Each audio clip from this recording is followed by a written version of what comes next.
Hello, everyone, and welcome to the Esports Premier Series 2023 Assetto Corsa Competizione Qualifiers 1, brought to you by esports.in and our smart lock screen partner Glance. I'm Simply Whitey, and joining me today is Moto. And since we're already on a bit of a schedule, let's quickly go over to the races schedule to see what's coming up ahead of us for Group 3 here on day 3. 20-minute qualifying at Silverstone, followed by Super Pole, which will only have the top 5 drivers from the first qualifying, also at Silverstone. Race 1 will be a 30-minute race at Silverstone. A lot of action to come up. Race 2 also another 30-minute qualifying from Silverstone. Obviously, the grid will be set from the qualifying and the Super Bowl for both the races.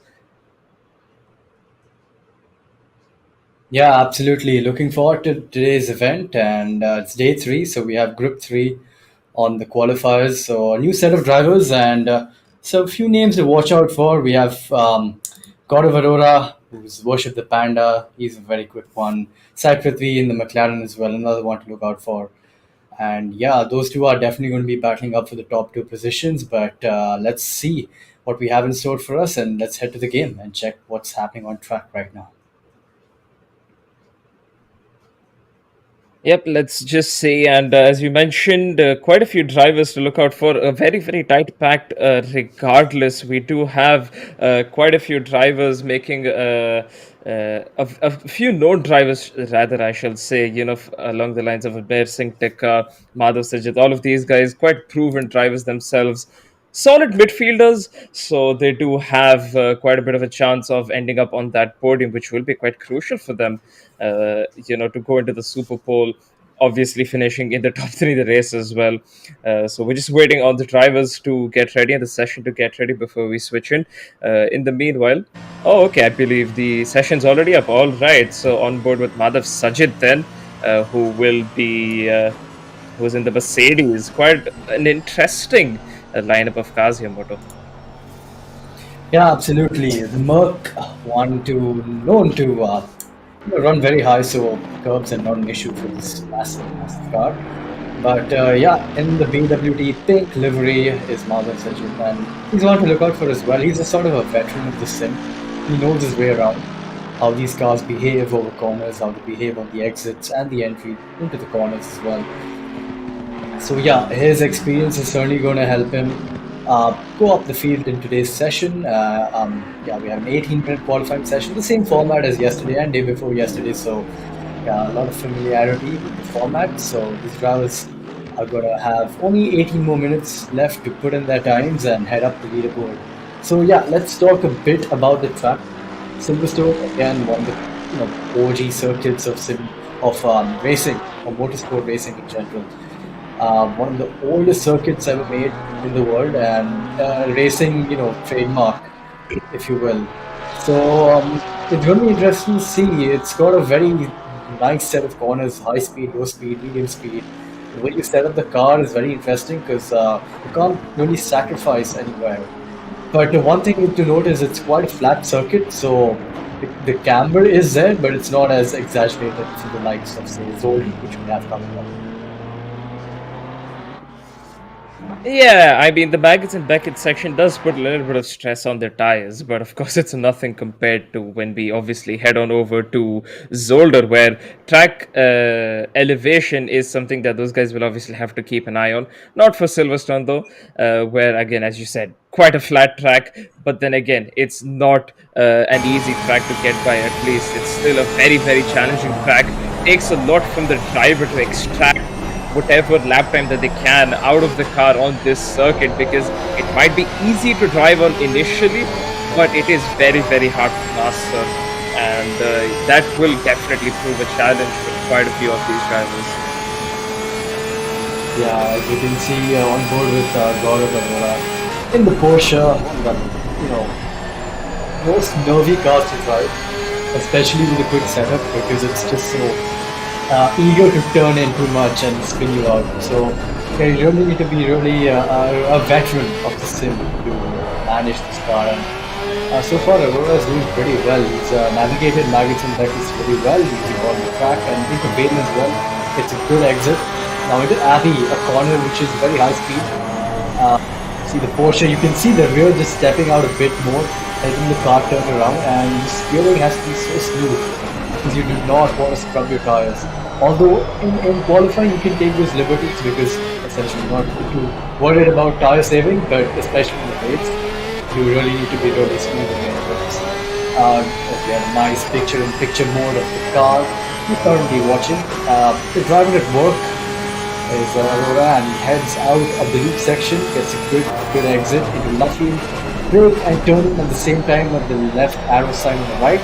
Uses a lot of curve, a lot of the AstroTurf as well. Oh, gets a bit of a tank slapper, but uses that overstay to point the car back into the right and stamps in the throttle, using all the exit curving on the left hand side as well on the exit Luffy. And let's see what his banker time is.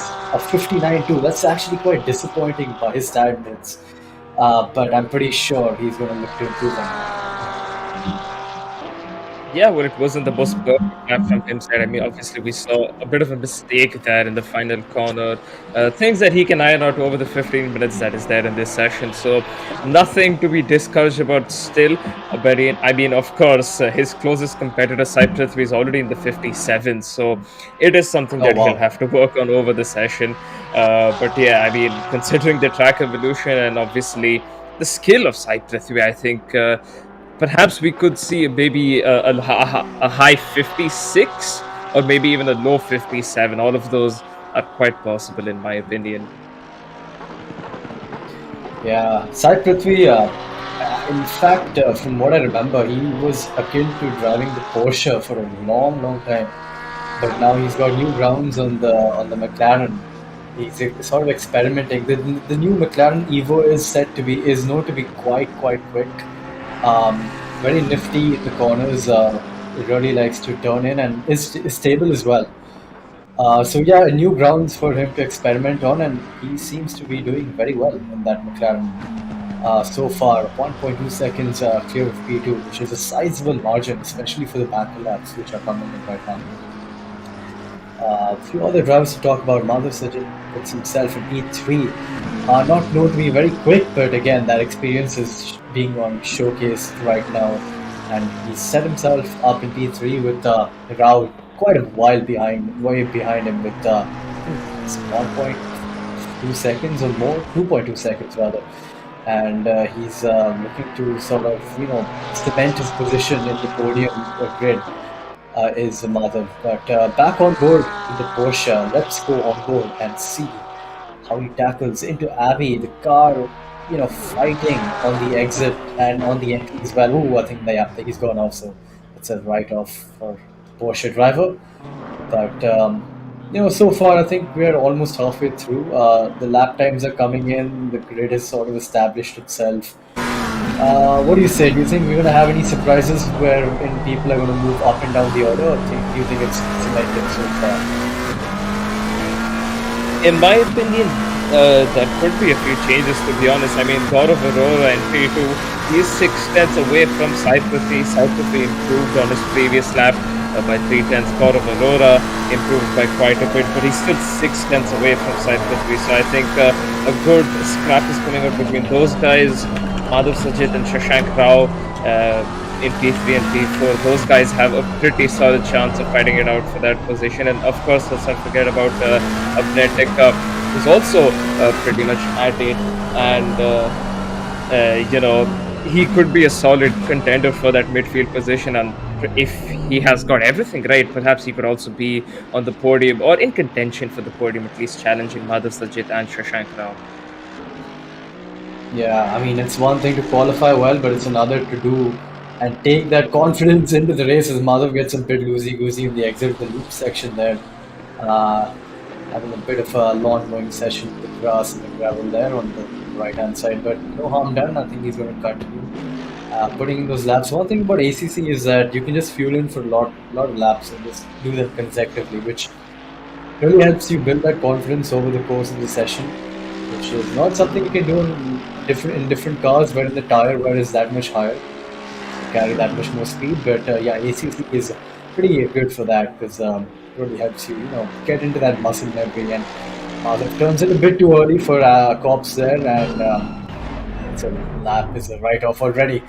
Turn one is quite tricky actually because it's a high-speed corner. It's the exit is not very visible once you take the apex, so it's very easy to invalidate and it's very easy to not push the limits as well and lose a lot of time. So it's a corner which can literally make or break your lap, and the worst thing is that you have to do the entire lap to get back and start again. So it's a very interesting corner because it's different in GT3. It's the first corner in GT3, but it's not the first one in F1. So it makes it a prospect in qualifying because you just chuck the car in, and if you don't mentally prepare yourself, it can end at curtains, as it did for Mazda right there.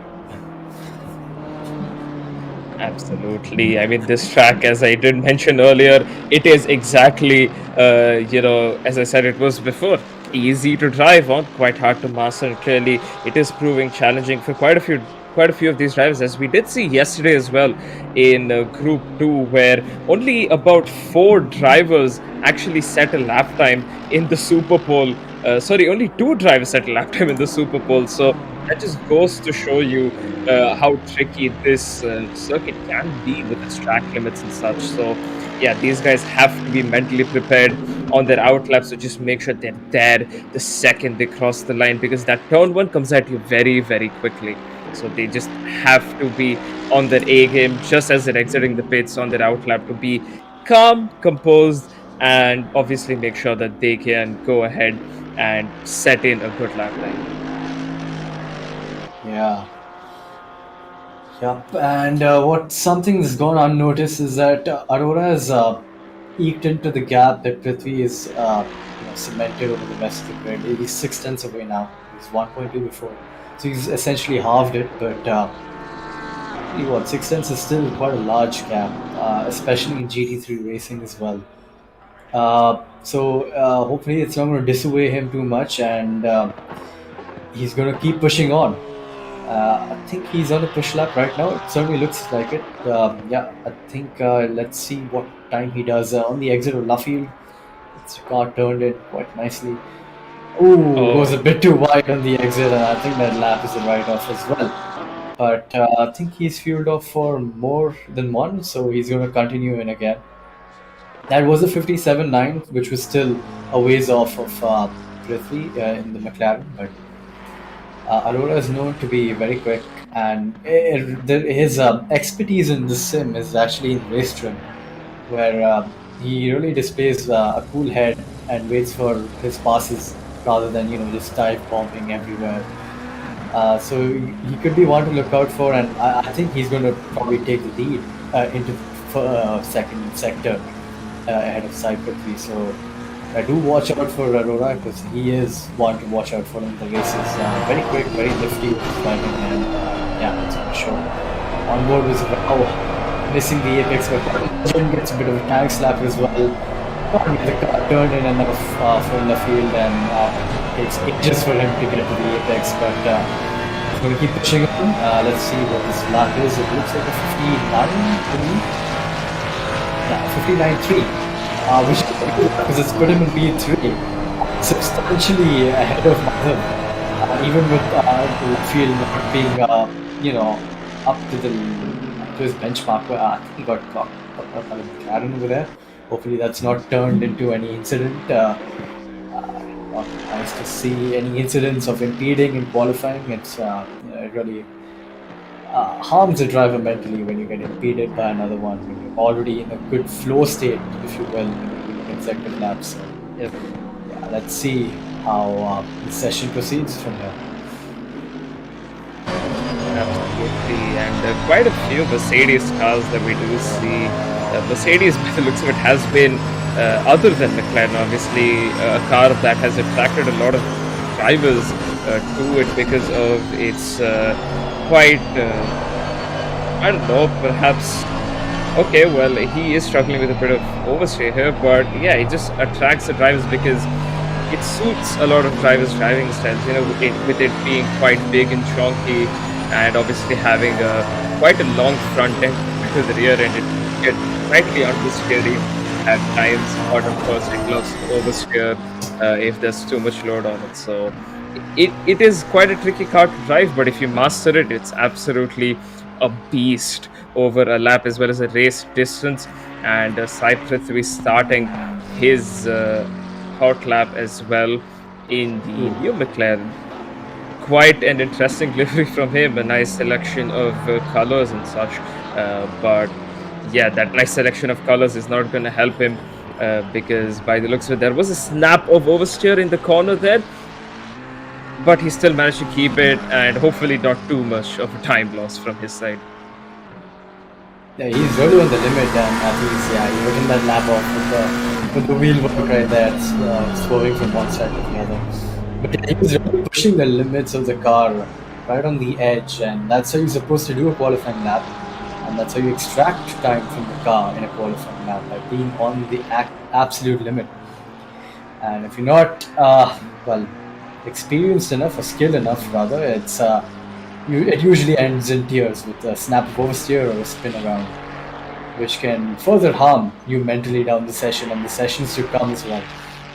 Kumar moves himself from the Ferrari up to P7, still 4.8 seconds off into his next lap. I think, yeah, he's going to RTG from there because he sort of messed up the turn-in. On board with Abnir Tikka, and he's in the Beamer, a massive car. I really want to occupy your mirrors and more. And there's a lot of traffic ahead of him, a lot of blue flags being waved, but I think he's a pull down lap either way, so it won't matter much to him. So Yeah, well, he is. minutes. Yeah, go ahead. Go on, Zolder. 4 bit minutes left on in the session. He's still having a substantial lead on the cars behind. Ooh, I think I'm trying to do a bit of bombing, and actually that corner could has taken more time to get to the track than if I think he was just doing it to avoid the cars behind.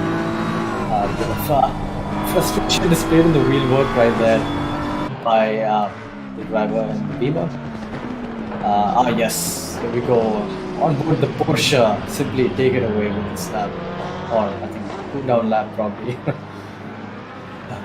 Hopefully not cool down lap. Oh, sorry, has been DSQ'd. Somebody has been DSQ'd from the session. That is Ketan Mahajan who's been disqualified from this session. I have no idea why. Yeah. This is that's quite one interesting. for the stewards to note. Any ideas why Moto? Perhaps, too many track limits or something, or maybe speeding into the pit lane. Maybe one of those reasons why his laps. That's why he's gone disqualified, because this game is quite strict on its rules. Absolutely, it's a hardcore sim, so it doesn't pull any punches with the stringency of the sessions here to come. But yeah, very strange having a disqualification in a qualifying session. The stewards will have to see what's happened there. Maybe it's a steward which has done that, because we do have live stewarding on display. So penalties can be applied in the session, which is great actually. It really gives the drivers other different opportunities to take advantage of in the races as well. But I have no clue as to what has happened in Argentina.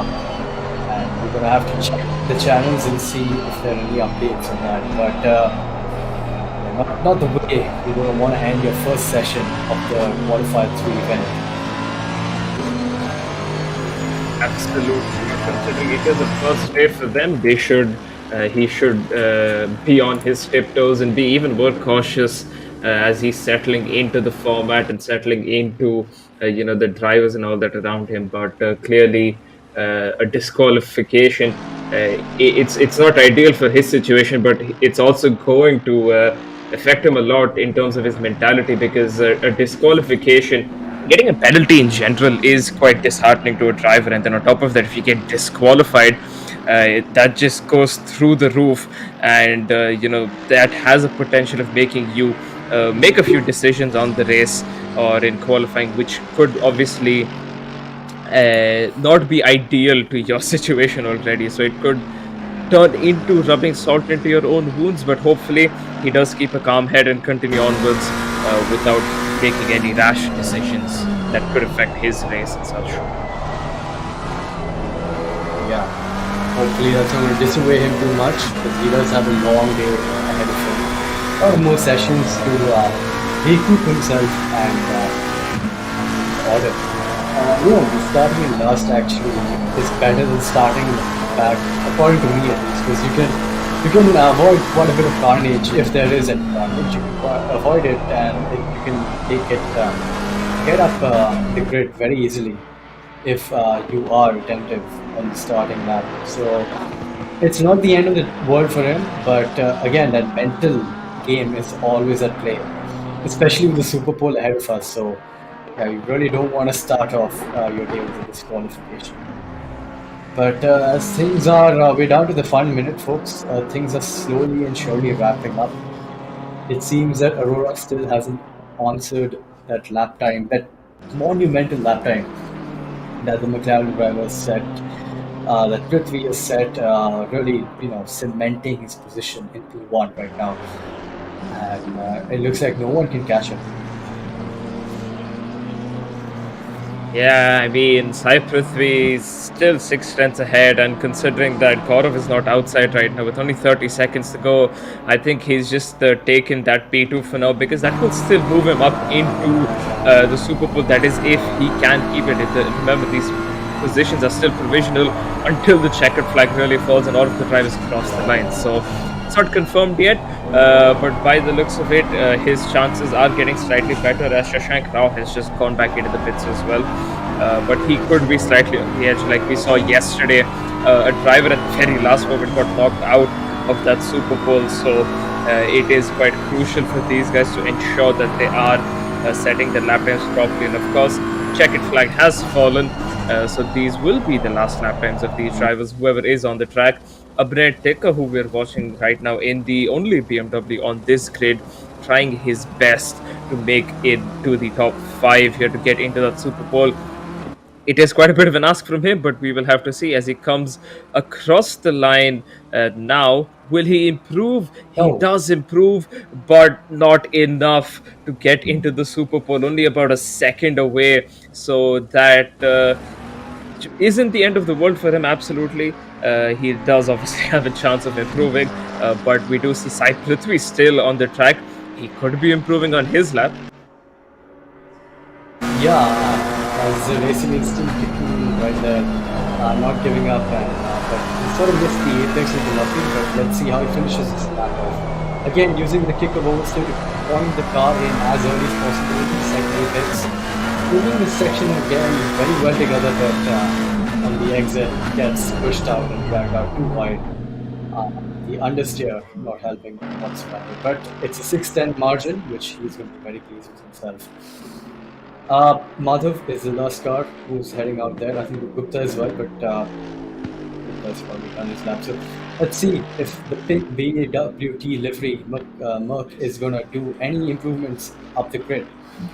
Out of left field, stamps into throttle, and have a smooth transition from coasting onto the throttle, and seems to have done that pretty well.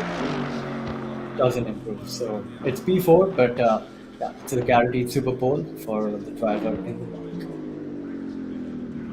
Yeah, well, not a bad session from him at all. A comfortable Super Bowl for him.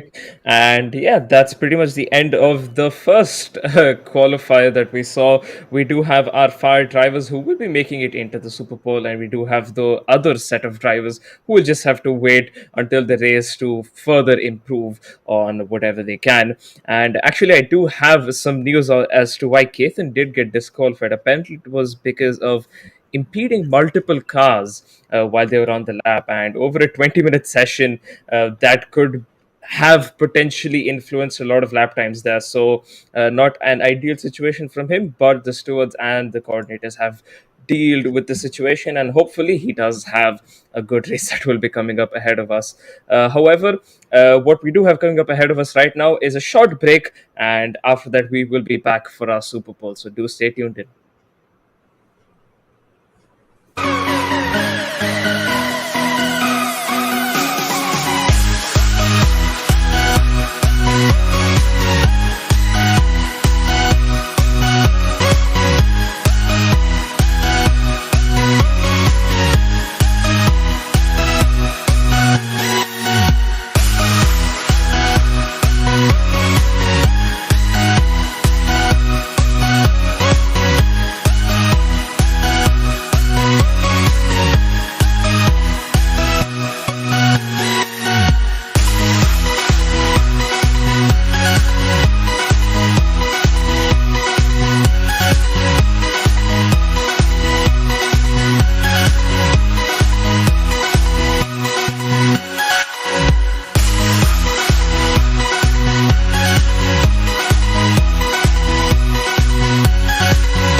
close till I get up. Time is barely on our side.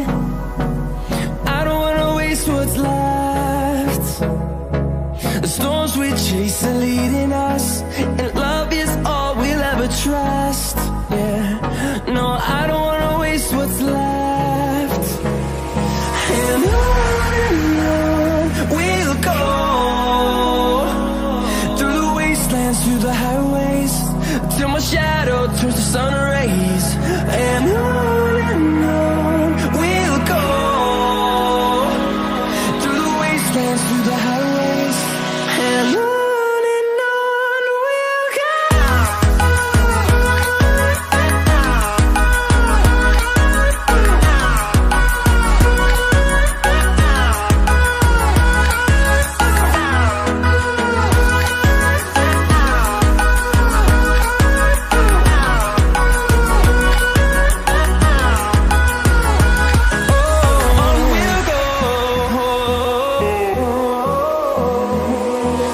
finding life along the way, melodies we haven't played. No, I don't want no rest, echoing around these walls, fighting to create a song. I don't wanna miss a beat. And on we'll go, through the wastelands, through the highways, till my shadow turns to sun rays. And on we'll go, through the wastelands, through the highways, and on we'll go.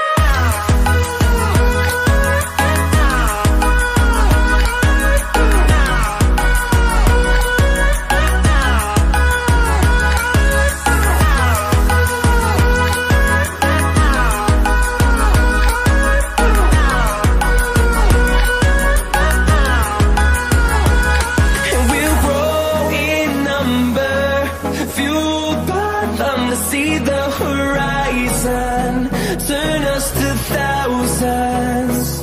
And we'll grow in number, fueled by them to see the horizon, turn us to thousands.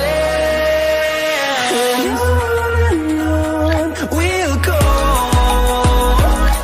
through the wastelands, through the highways, till my shadow turns to sun rays.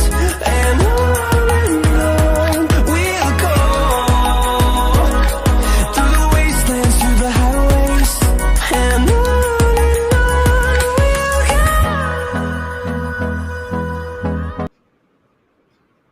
All right, we're back from that short break that we've just had there.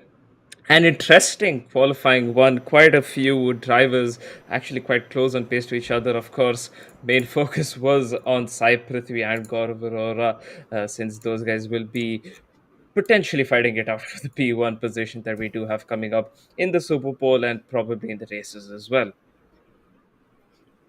Yeah, absolutely. It was a fantastic session. Prithvi taking P1 by I think 6 and a bit 10. So yeah, quite a commanding lead by the McLaren driver. But on to the Super Bowl, and I think simply for the Super Bowl, we might be seeing a bit of a different grid because it's more of the nerves are at play. I think I had this talk with Kapil as well on day one, where the nerves are actually more important as opposed to raw pace, and how focused you can be on your lap, on the one lap you get, is going to be crucial to where you're going to be placed on the grid. So it's only top five, but still, you want to be starting as high as you can always in ACC because overtaking is quite a challenge on the sim, and yeah, Super Bowl is going to be quite entertaining to watch. It's going to be not good for the drivers, but it's going to be good for the viewers and for us. But yeah, let's see. I think Aurora might get pole in Super Bowl because he's known to have cool Mhm. head. So let's see, he might have the chances to pip Saita Prithvi for a pole position there, and it's going to be interesting to see as to what the other drivers can do. I think Madhav is also one to watch out for. So let's Yeah. have a look. But yeah, according to you, who do you think? Do you think we're going to have a similar grid, or are we going to have new drivers in new positions in the Super Bowl? And obviously basing it off of what we saw yesterday with only two drivers setting a lap, a valid lap, that being Samat Habib and the Panshu. So I think it could be a bit tricky for these drivers as well. We could see a few invalidations because again they only have one lap to really set their lap time, and of course it's not going to be as fast as what we saw in the main session, but they're going to try and get close as possible.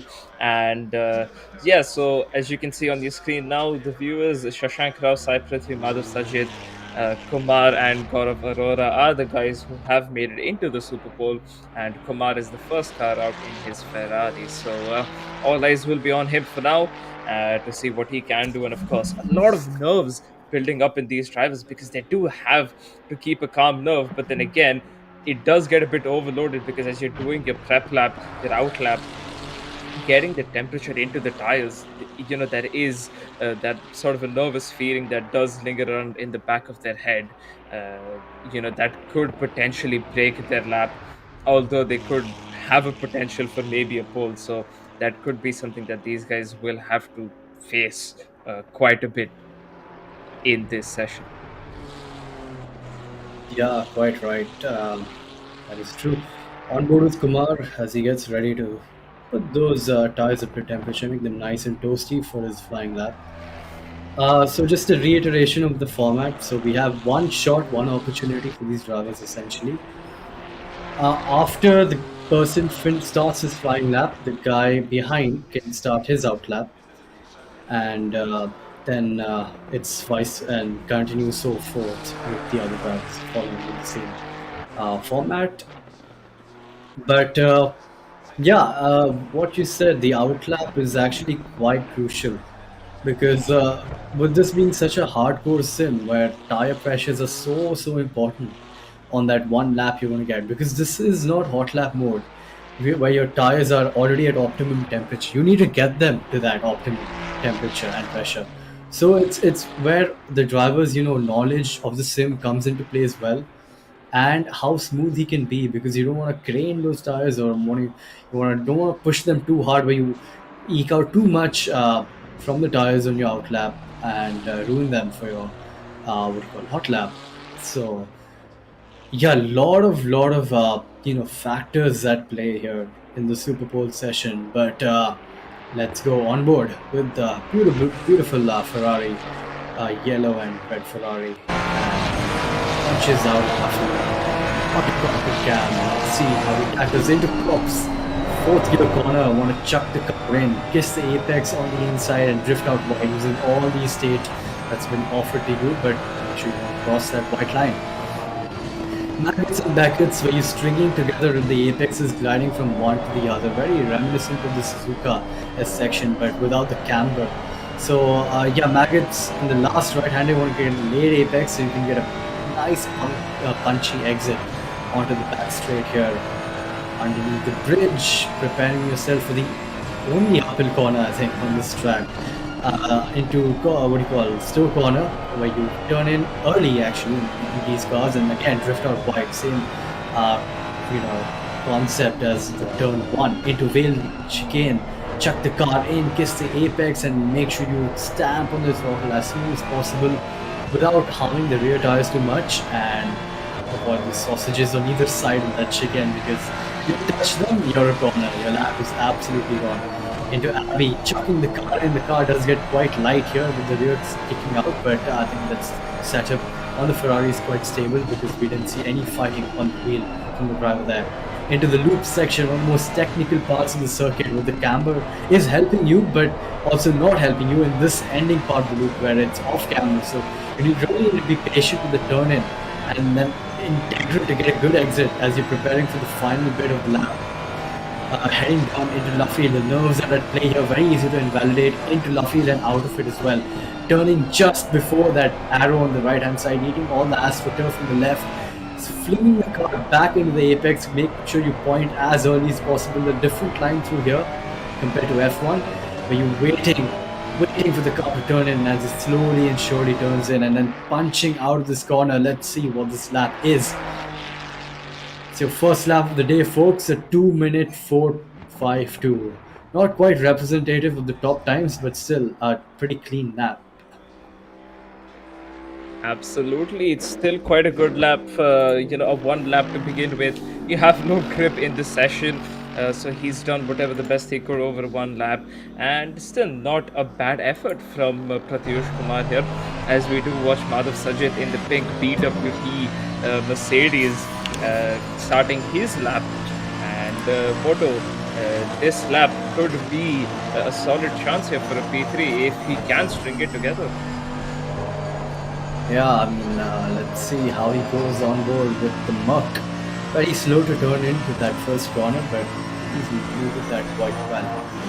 Into maggots and packets gliding through the apexes. Oh no, that is not the super poor lap you want, folks, and it's all over for the muck driver as he went a bit too tentative into that corner, which sacrificed the downforce levels and yeah, bit of gravel, and that's it. He was spun around.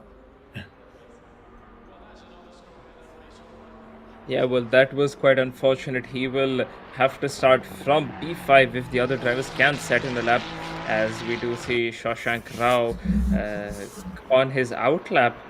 He's just have to do the same thing as the other drivers have to go through, warming his tires up, using the brakes to really warm the tires up rather than weaving. Because yes, the tire wear is quite low, so you can do multiple laps, but he doesn't really have multiple laps to do on these tires. Well, he has one, so he's going to try his level best to get that done on this one lap.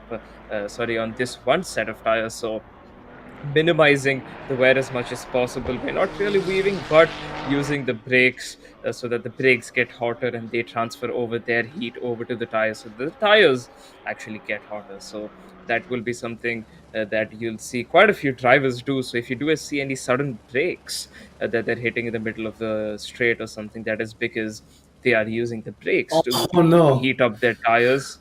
And he has taken the sausage curb there, and that, folks, is what happens when you do take the sausage curb. He's got the engine running though, so he'll be able to continue on. Luckily, it was only an out lap and not a hot lap, I guess more tire temperature for him to start his lap. But yeah, definitely not ideal in his situation, because he could have potentially overheated the tires there, and he might have a little bit of damage as well. Yeah, not quite what you want on your outlap. Absolutely, yeah. But yeah, I'm pretty sure he's not going to do that in the actual hot lap because he's one. He's quite quick. He's new to the sim, and let's see how he's going to proceed from here. The exit of Luffield preparing. You take quite a different line when you're starting a hot lap, where you go very wide on the entry to get that really good exit onto the start of your lap. Oh boy, missing the apex by a kilometer and then some. Not quite the way you want to go on about the Super Bowl lap, but again, then invalidating. So into Maggots and Beckets, you can see the wheel being flung around very aggressively, trying to get the car turned in. And the tire is not quite obeying the wheel inputs because the car was very sluggish to turn into the apex over there, from what I could see. Out of Maggots and Beckets, so he's going to have to prepare for the uphill corner, braking just at the curb start, and you can see the wheel trying to fight that rear locking, which does show a pretty pointy car. Not quite using all the exit, not taking any liberties with the track estate offered to him because yeah, better to be safe than sorry. And on the exit of Vale, bit of wayward out of there, but again, he's going to push on into the final third of the lap. Let's see how he tackles it into Abbey, chucking the car in, not even downshift, just keeping it at fifth gear and letting the coasting, letting the differential do the work for you. Using the F1 line where he drifts all the way out to the left hand side and turns in a bit too much, taking the sausage. So in the end, simply he really did do what he did on his out lap, which was touching the sausage and dissuading his car on the exit and the entry there. But as he pushes on out of the loop section into Luffield, you get the car turned in before you are looking at the apex actually, because it's just so low speed and the car is not quite compliant to turn in, especially the Ferrari here, and that shows how pointy that car is as he loses it completely on the exit of Luffy, where even if you're driving a JD3 car, the balance is so nifty where throttle discipline can be punished really severely, and it did over there. Yeah, well, I think that one mistake costed him a lot of lap time, other than touching the sausage curb as well through F1's first chicane. So that definitely has cost him a lot of lap time. Anyways, moving on board to Gaurav Arora, one of the drivers who we are looking forward to because he has a potential of getting pole here, and of course, will be fighting it out with Sai Prithvi for the win. So all eyes on him. The first qualifying didn't go too well, but he is doing. He's going to try and do whatever he can to make sure that he gets a solid lap time going over here, hitting the curb of turn one and drifting off slightly wide, carrying a lot of speed through turn one, going into the Mackett's and Beckett's section, flinging the car in there to get the weight transfer going there, and that's clearly worked out for him. Although he has missed that apex of the exit of Mackett's and Beckett's, but that's completely fine. He still gained a lot of time through there. He is looking at a potential of 57 for his lap times, maybe a low 57 to try and beat and rather set himself up for a solid lap time here, so that Sai Prithvi can obviously remain in P2, because that is ideally where he would want him to be. And going through F1's final corner, having a good section of corners, gained him a lot of lap time, getting very close to the sausage curb on the exit, so that could have hindered with his lap time just slightly, and going all the way off to the left and then turning the car to the right there, transferring a lot of weight over here. It does add up to oversteer if he does do too much of it. However, he has kept it under control, and he has kept it under control on the exit of this corner as well. Quite tricky to get the power down, but his car was completely stable through. It is looking like he has complete control of the car, and he knows every little nook and cranny of it. He has been preparing for quite a while, but he has missed the apex on that corner. That could have cost him a lot of lap time here. Going off slightly wide, trying to get a rocket of an exit, and it has worked out for him, getting very close to track limits, cutting through the corner as much as possible to save a few meters of the track, and he goes for a 58-1. Might not be enough to keep Sai Prithvi back. Yeah, a bit of a safe lap actually from Aurora, sorry. Not quite extracting all the lap time the Porsche can offer, which is a lot if you can drive it in that manner. But on board the behemoth of the first session is Sai Prithvi, and let's see how he throws around that McLaren on the circuit into turn one before the 50-meter board. You can see the wheel trying to chuck the car in. Has he invalidated? He's invalidated. He's invalidated his lap, and that's all she wrote, folks. That's all she wrote for him. Yeah, well, that is unfortunate. Sai Prithvi will have to do a lot of work trying to get through Shashank Rao and Pratyush Kumar here to get to Gaurav Arora, who, despite having quite a calm lap, has managed to secure pole in this session. A very, very good lap time from him, clearly. And of course, two drivers struggling to set a lap. So, yeah, unfortunate for him, but quite fortunate for Gaurav Arora. Yeah, absolutely. And I told you that Gaurav is one to keep a cool head. And it seems that Prithvi was not able to do that as he ruined his lap into turn one as well only.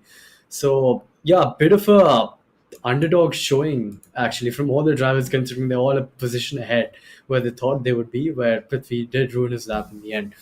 So it's going to make for an interesting race because Prithvi is going to have to fight his way through the grid now. Not that many positions behind. He's still P5, which is not way off P1, but it's still work to do into lap one. So yeah, we do have a good race prospect on our hands, folks, with one of our fastest drivers being out of position, but a bit of a lifeline for Gaurav Arora because he is starting P1 with people behind him not quite up to his pace as well. So yeah, do look out what we have in store for us in Silverstone.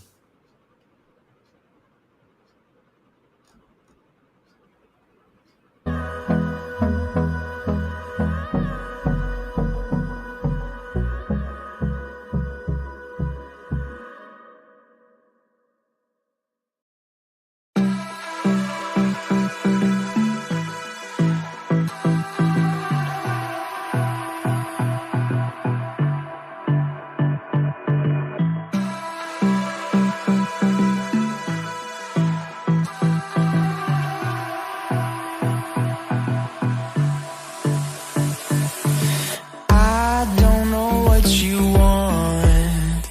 Let's have a bit of fun till I downfall.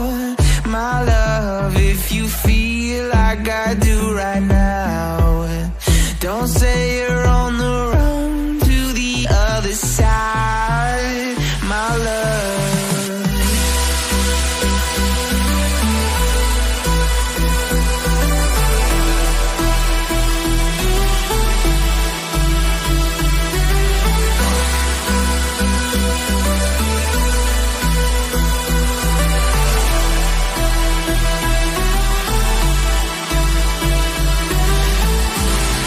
You say you wanna try, but you never do. Sugar, there's a reason why we lose. You say you wanna cry, but you never do.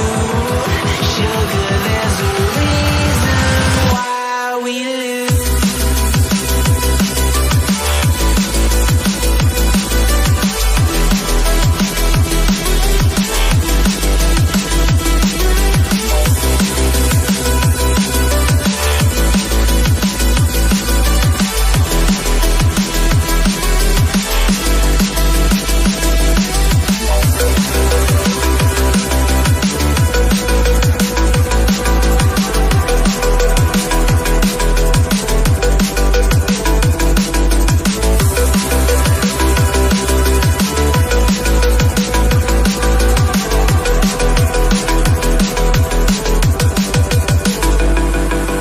I don't know what you want. Let's have a bit of fun till I downfall. My love, if you feel like I do right now, don't say you're on the run to the other side, my love. You say you wanna try, but you never do. Sugar, there's a reason why we lose.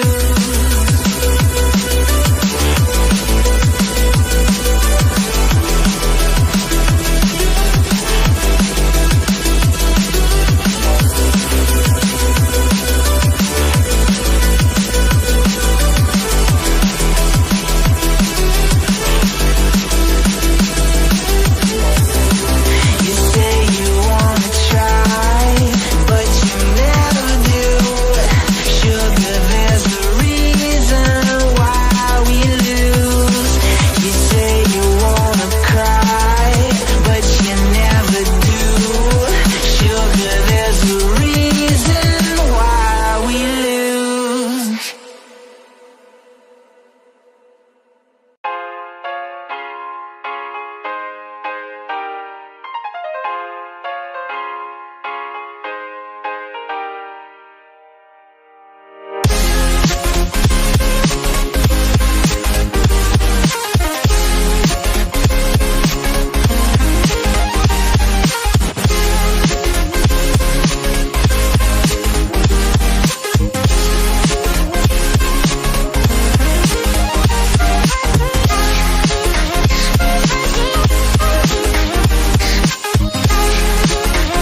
Right, everyone, we are back from that very short break. An amazing qualifying session, two of them that we've seen so far. Gaurav Arora, the only driver other than, I believe, Pratyush, who could set a lap time, and the other guys obviously struggled to do so. Crucial for Sai Prithvi because he is in solid contention to win the race, but of course, not setting a lap time could have quite a bit of a hindrance for him, even though he is starting in P4. He does have quite a few drivers ahead of him, such as Madhav Sajit and Shashank Rao, that he has to get through to be able to reach Gaurav. So it's not going to be the easiest tasks to do so. Yeah, you're right. We do have a good race planned on our hands, folks. Few drivers starting out of position, few drivers starting in position. Um, so yeah, a bit about the race. It's going to be a 30-minute showdown till the final lap, till the checkered flag. I think Prithvi is still the one-eyed pip for the win because he just has a supreme pace advantage over everyone else. But then again, it's hard to pass on the sim, and he still has the monumental task of usurping or Aurora's position in P1. So yeah, we might see that battle going to be played throughout the entire race. So it's mostly going to be that in terms of plot lines. I think we have what do you call Shawshank as well, who's going to be starting in position P4, if I'm not wrong. Is that right? So Sai Prithvi is want to in look out P4. for Cyprus in P4, my bad. So Shawshank and Madhav are starting in position together. And so, Yeah. yeah, it's going to be interesting because a lot of these drivers are just, here to just fight it out. Qualifying is one thing where you showcase the amount of raw pace you have, but the race is where you have the racecraft in full display. So, how you attack, how you defend in these corners may make a lot of a difference. And then you also have tire management and fuel management coming into play as well. What else is there? I think the setup might be the same considering it's a short session, not an endurance, full on endurance. So the drivers will be still running their qualifying setups, in my opinion, which are going to be different for all these drivers. I think Prithvi is running a very pointy car, and so is Panda from the looks of it, their driving we've seen tonight, which could be their downfall in the race, especially when they're going to be fighting lap after lap. So yeah, it's going to be interesting. I can't wait for it. Absolutely, that tire wear is something that could play a big role if they are deciding to run their qualifying setup. So, yeah, we will have to see. Perhaps they might change the setups just a little bit to perhaps suit the tires more rather than, suiting the car, the qualifying lap time kind of driving style more. So, we will have to see how that goes about. And yeah, we are in the game now. We can see all the drivers lined up doing their setups and doing their qualifying sorry their fuels and just changing the pressures if required to ensure obviously that they can survive the 30 minutes of the race that is coming up ahead of them. Yep. Race we do have as we have a minute or 2 minutes to go as these drivers put in their fuel and their setups loaded into the car. We have a rolling start in this racing format. GD cars are very heavy, so a standing start might be quite chaotic, uh, with everyone taking ages to sort of get up to speed. But a rolling start will sort of minimize or mitigate that risk of a chaotic race start. We shall see. But then again, turn one is one of the weirdest first corners you have, especially Silverstone, where the turn one is different because the old pit lane is used. It's a fast, high-speed corner, so it's kind of risky to go side by side. But then again, lap one, turn one, I'm pretty sure no one is going to be afraid to go side by side. So we will have to keep an eye out for any incidents to come. What else is there? In terms of cars, I think the McLaren is very quick around here, especially in race trim, because it just has a lot of downforce.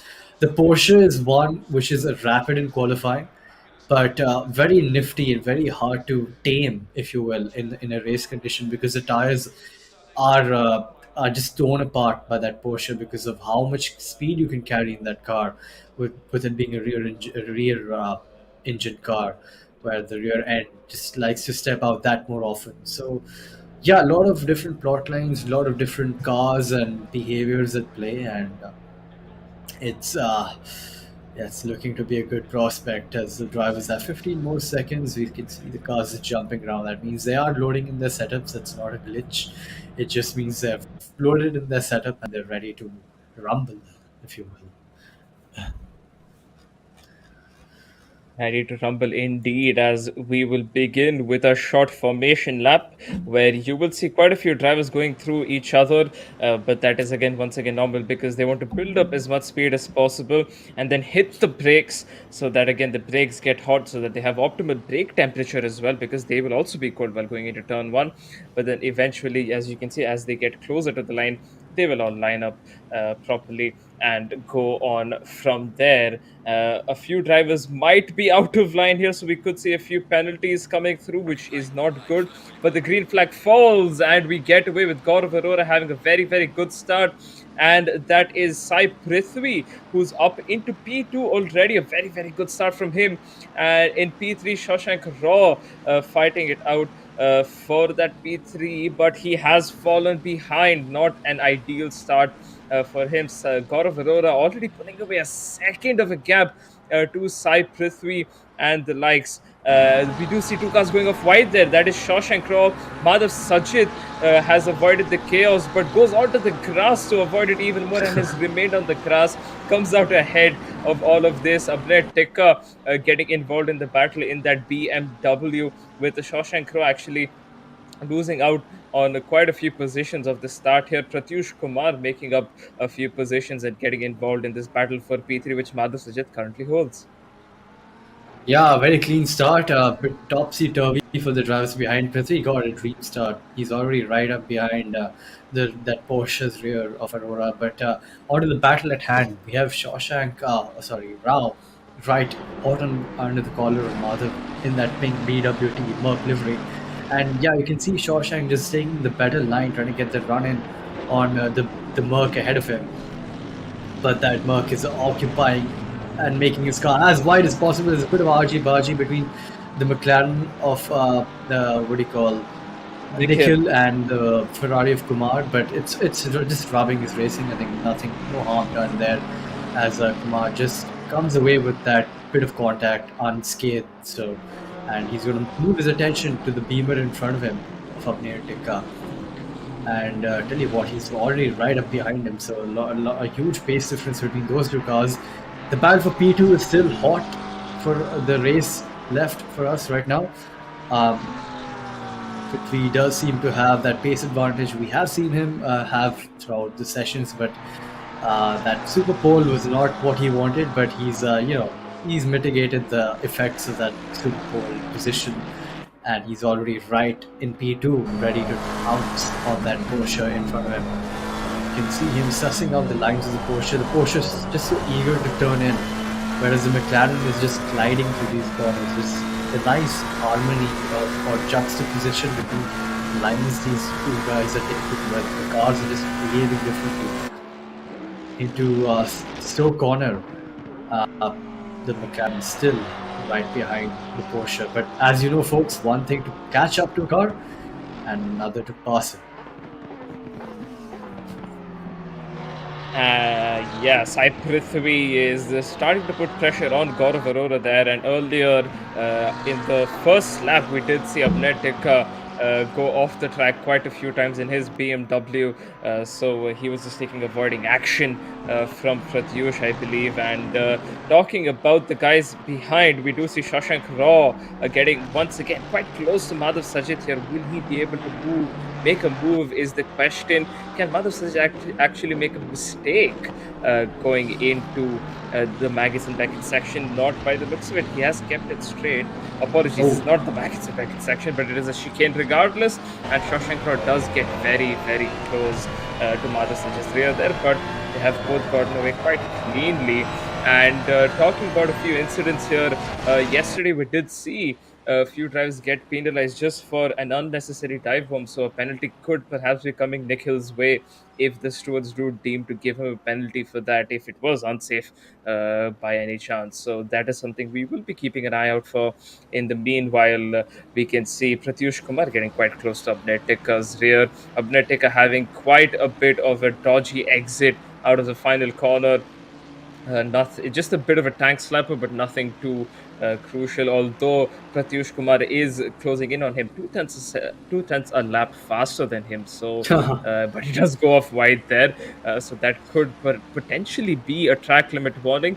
But we will see how this battle turns out as they do enter the Maggots and Beckett chicane. Abnetic. Oh, Pratyush Kumar having yet another tank slapper on his car. So clearly that dirty air is affecting him a lot, and you can see his throttle inputs just at the bottom of your screens there. He is getting quite cautious on the throttle. This is given a chance to Gupta to make a move on Pratyush Kumar here, and both of them going side by side, and Gupta, by the looks of it, is ahead unless Pratyush can do something about it, gets close, but unfortunately Gupta closes the door. Yeah, that was a nice sequence of events for the viewers and for us, wherein he went from attacking to defending real quick, and he's been caught out with a Merc who's taken advantage of that scuffle and gotten himself up past the Ferrari of Kumar. But yeah, great racing. But again, Kumar just has that raw pace, and he's right up behind that Merc as well. But is he going to make the move down? Ooh, a lot of huge difference between this apex speed into Abbey there, which caused Kumar to send it down the inside. He goes down the inside of the loop section, gets the position back on the same lap. That's a very commanding overtake, and putting a stamp on his position right there and then, getting that position back instantaneously. But he's going to have to defend again because the Merc got a good exit. Is he going to send it down the inside of Luffield?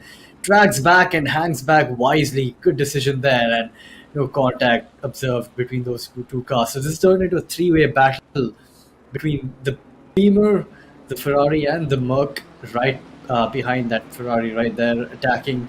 But the Ferrari seems to have gotten a good exit out of Luffield corner, and they're all sort of, stagnating. The gaps are sort of stagnating. It's going to be wise for them to continue like this for a few laps and then dish it out towards the end, because they're going to lose just so much time to Abnay Tikka if they keep fighting the Ferrari and the Merc. So it's crucial they don't get distracted by what's going on around them. Yeah, Gupta over here, he is watching the battle unfold right ahead of him between Pratyush Kumar and Abnay Tikka. Abnay Tikka has made quite a few mistakes in the last few laps. I guess the pressure of those guys getting up to him is getting up to him. And we can see Sai Prithvi right on the rear of Gaurav Arora, putting pressure on, and only 2 tenths separate the McLaren and the Porsche here. Going through into F1's turn 1, that gap is remaining constant. So by the looks of it, Gaurav Arora is starting to struggle just a bit with the pace. Perhaps it could be that that slipstream is just a little too good for Sai Prithvi right now, but we will have to see. It could also just be pace management from Gaurav Arora, which could make a lot of sense, as that will save his tires quite a bit. And a split screen view on both the battles that are going on track right now. We can see Pratyush Kumar sending yet another driver on Abnay Tikka. Abnay Tikka getting very close to Kumar's car, and Abnay Tikka sending one back on Kumar. And oh my god, there is contact between the two of them. Tikka tried to keep the car straight, unfortunately could not do that, as he had to get back on power, and that was contact between the two of them. Hopefully not too much damage, as we shift our focuses back once again between Sai Prithvi and Gaurav. Oh, never mind. No. There is massive contact between Gupta and Abnay Tikka right there, and another car of Nikhil absolutely will take that. That's 2 positions away from him. Let's shift our focuses back once again to the battle for the lead between Sai Prithvi and Gaurav Arora. Or not. Nikhil obviously making quite a few positions, but yeah, the leaders are very, very close to each other, and we could see Sai Prithvi making a move very, very soon. That was a nice sequence of events where the Beamer and the Merc, the Ferrari, were just trying to get a switch back on one another till there was a bit of contact. When the Merc just had to come and spoil the party by sending it down the inside and taking Kumar out there. So it's going to be one for the stewards to take a note of. But here, to the more important things at hand right now, the Battle of P1, the two titans fighting it across the track of Silverstone, and it seems that Prithvi, even though he's had the pace advantage, he's still unable to get the move done on that Porsche. He's making that tiny car as wide as possible, occupying the estate of the circuit and more. And it's gonna be a long fight till the end of the race. We still have 20 or so minutes. So it's all going to be a case of. I tell you what, it's going to be a case of tire conservation here for the Porsche, because that Porsche is known to eat tires, and the McLaren, while on the completely opposite spectrum, is known to be very kind on the tires. It's going to be a case of two. It's going to be a tale of two different plot lines unveiling right now, as my phone is ringing. Sorry about that. Two different plot lines unveiling here for these two drivers, wherein they're trying to mitigate the negatives of their car and make sure they latch on to the positives of their car and try to get the move done, or trying to defend as hard as possible. Both doing very similar lap times. Prithvi just a bit away from Aurora, a tenth and a bit, a half a tenth away. Both go off track. Prithvi more so than the Porsche head, and that could be a warning which he's picked up, which is something he really does not want right now, because the mental game is at play here as well. He's just focused all the way through, and you get one warning and you just pile that on, and that could end up in a drive-through, which just renders your race over, because you just have 20 more minutes, and it's going to be literally and physically impossible for him to get back to where he is after that drive-through. But further down the grid, Rao and Madhav, who have been eking it out, tussling it out throughout the entire session, find and go at it again into the back straight. The Ferrari hot under the collar of the big PWT livery Merc. And let's see what lines and how his driving style is going to change. And oh boy, that's not a good change in driving style, absolutely, as he loses the car on the exit of Stowe Corner. The kick of oversteer was a bit too much for the Ferrari to handle, and he finds himself in the Amco on the side. Yeah, well, the Ferrari, while quite stable, if it does get out of control, it is quite hard to get that control back, and that is clearly what's happened with Shawshank there. He still has 18 minutes to catch back up to Madhav and potentially try for that P3 again, but if he's unable to do so, well, that was a very, very crucial mistake from his side, as once again we see Sai Prithvi trying to get very close to Gaurav Arora, trying to put pressure on that Porsche right ahead of him.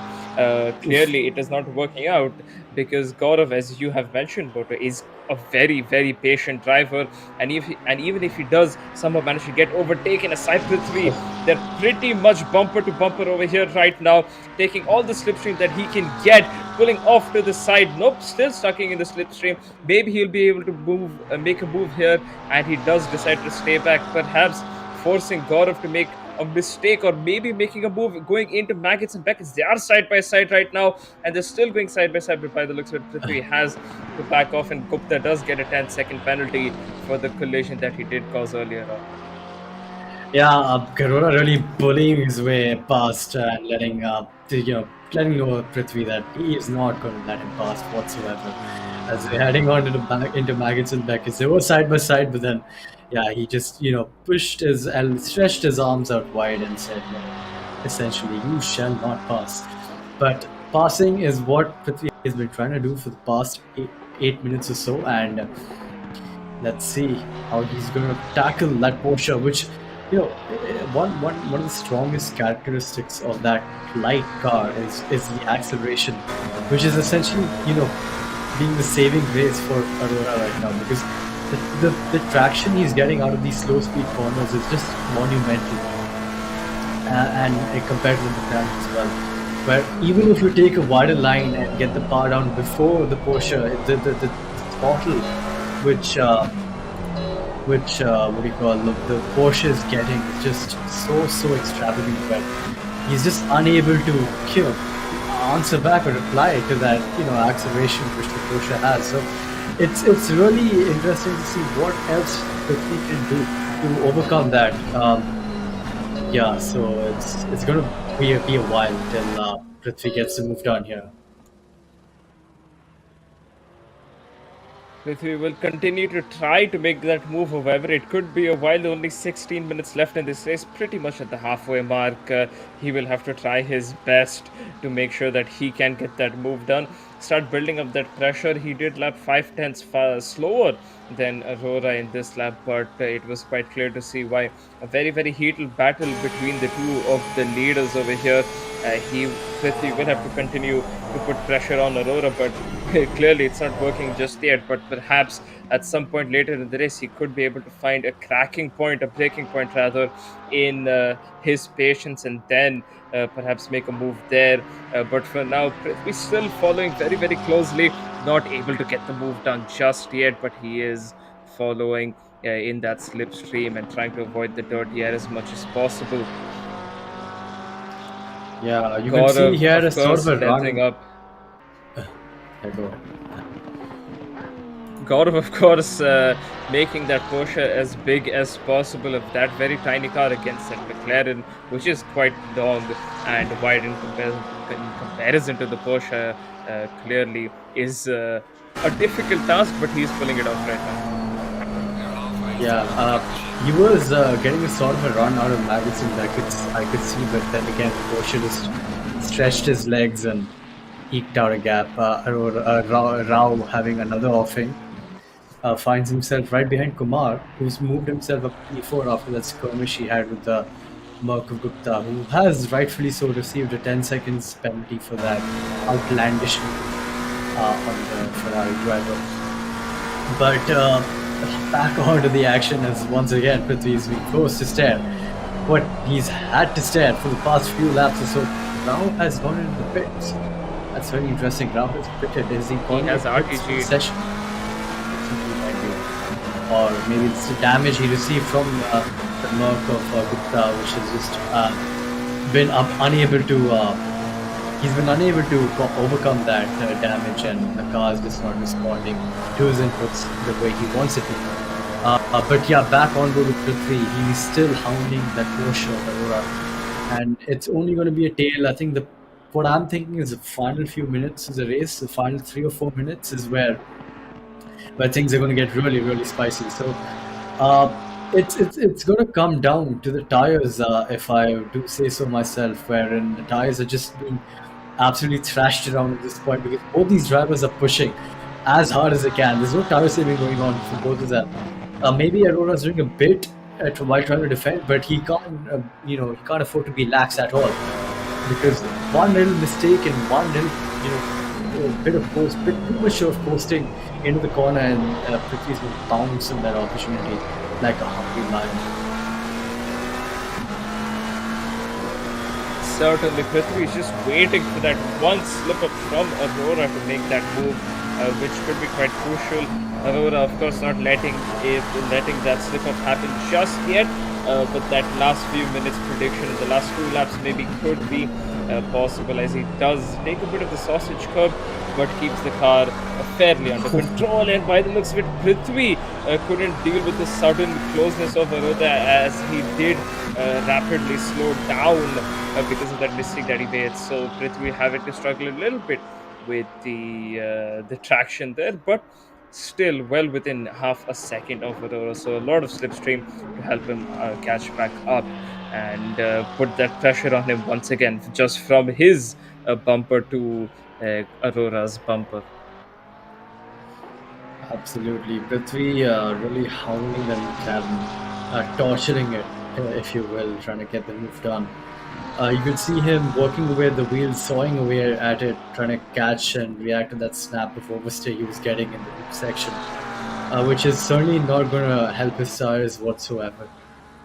But now heading into this lap, into Maggots and Beckett's, again, you can see the Porsche just so agile in these corners, whereas the McLaren is slowly and surely starting to be a bit sluggish. But then again, the line through the last part of that S section is just so perfect for the McLaren, as he's going to find himself on a run, but then the Porsche once again stretches its legs out and ekes out ekes out the gap which is required to keep ahead for Aurora. So yeah, it's just a tale of forcing the other driver into a mistake or a tale of standing as firm as you can for the leading car of Aurora, where he cannot afford to make a mistake, as you said, because one slip up and Prithvi is going to be ready to bounce.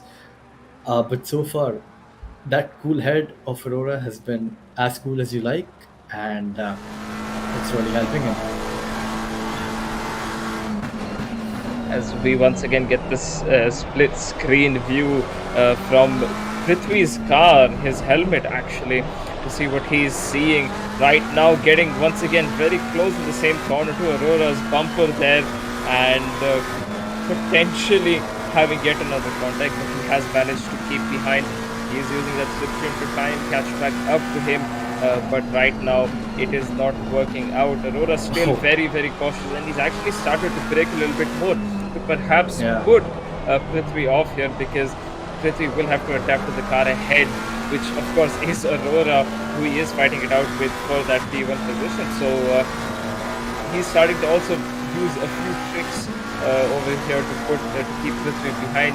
Both of them very, very close on pace, just a few hundreds separating the two of them. So this has all come down to who can make the least amount of mistakes and who can actually keep the car steady and stable, because one bit of traction loss here and there could mean that you do lose out on P1 and potentially a lot more positions, although the lot more positions could not actually be, because Madhavi is about 28 seconds behind these guys. So these guys, despite fighting, have pulled up a massive gap to the pack behind them. So yeah, kudos to these guys for doing that. But the pressure is still not done from Prithvi's side. 9.5 minutes to go, and he will try to do whatever he can at an increased pace so that Aurora can perhaps slip up and let him through. You know, I'm just thinking of the mental fortitude required for this current battle, because they've been like stuck together for the past 8 or so laps, and it's one thing to drive in clean air, trying to push or manage, but it's another to drive full out qualifying laps consecutively, not trying to make a single mistake for 8 laps. So it's really mentally taxing, and surely one of them is going to break at some point, but when is the question, and how is going to be the question as well. But so far, both of them are standing as firm as possible. Not a single sign of a too big a mistake for one to benefit from the other.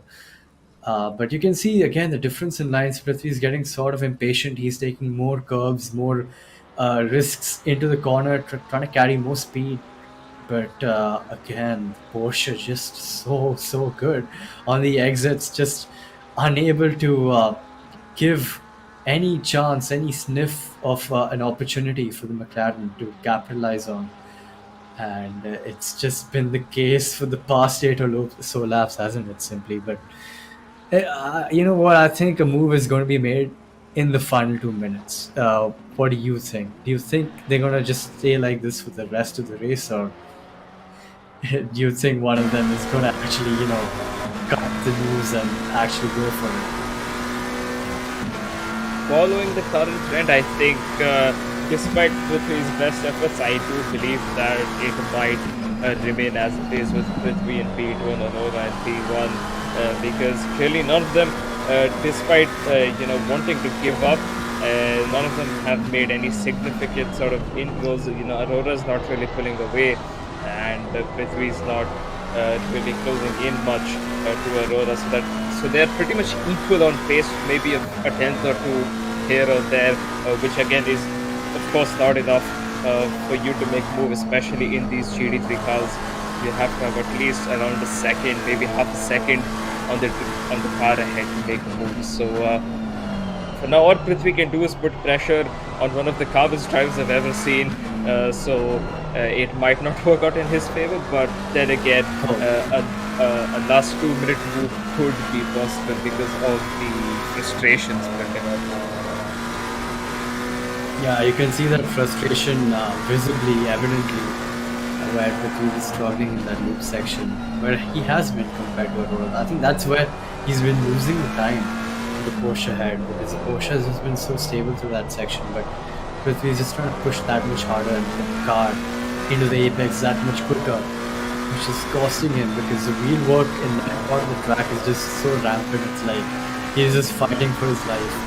And you can see again 3 or 4 tenths slower in that last lap compared to Porsche. And I think Aurora might just be putting out a gap. But then through this S section, it's been the case for the past few laps where he's gained back that time. And again, you can see that time being gained back as he closes in from 9 tenths to 8 tenths, so 10th gain through that section, that part of the track. And he's only gained a few more tenths in the Stowe corner and the Vale chicane. So it's the loop section where the Porsche is just so stable and so quick that Prithvi is just not able to answer.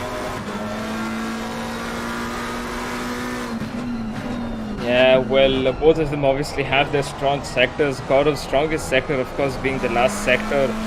Both of them are good in the first sector, but Prithvi is just slightly better in that second sector. But of course, both of them are doing just about enough in the 3 sectors that they do have to keep each other pretty much close enough. No one's really pulling away, no one's really closing in. So they are doing just about enough to maintain that gap. So unless somehow, as I've kept repeating myself with, unless Gaurav makes a mistake here, I think it is pretty much impossible for Prithvi to get past them at this stage. Yeah. Again, one thing to catch up, one thing to follow, another ball game to completely pass and make the move done, and make the move stick as well. We have 4 and a bit minutes left of the session. These top two have stretched out quite a substantial lead on the grid behind. Madhav, who was fighting from Rao, has gotten a bit of a breather as he's alone in no man's land. Huge gap in front and a huge gap behind. What else? Rao, I think he had to pit for. I think he's just still. Yeah, he's given up, so he's still in the pits. So that's all she wrote for the Ferrari driver, who had a good start, but then got caught up in a few incidents and I think just essentially called quits in this first event. But yeah, Not ideal for him. not ideal in the first one.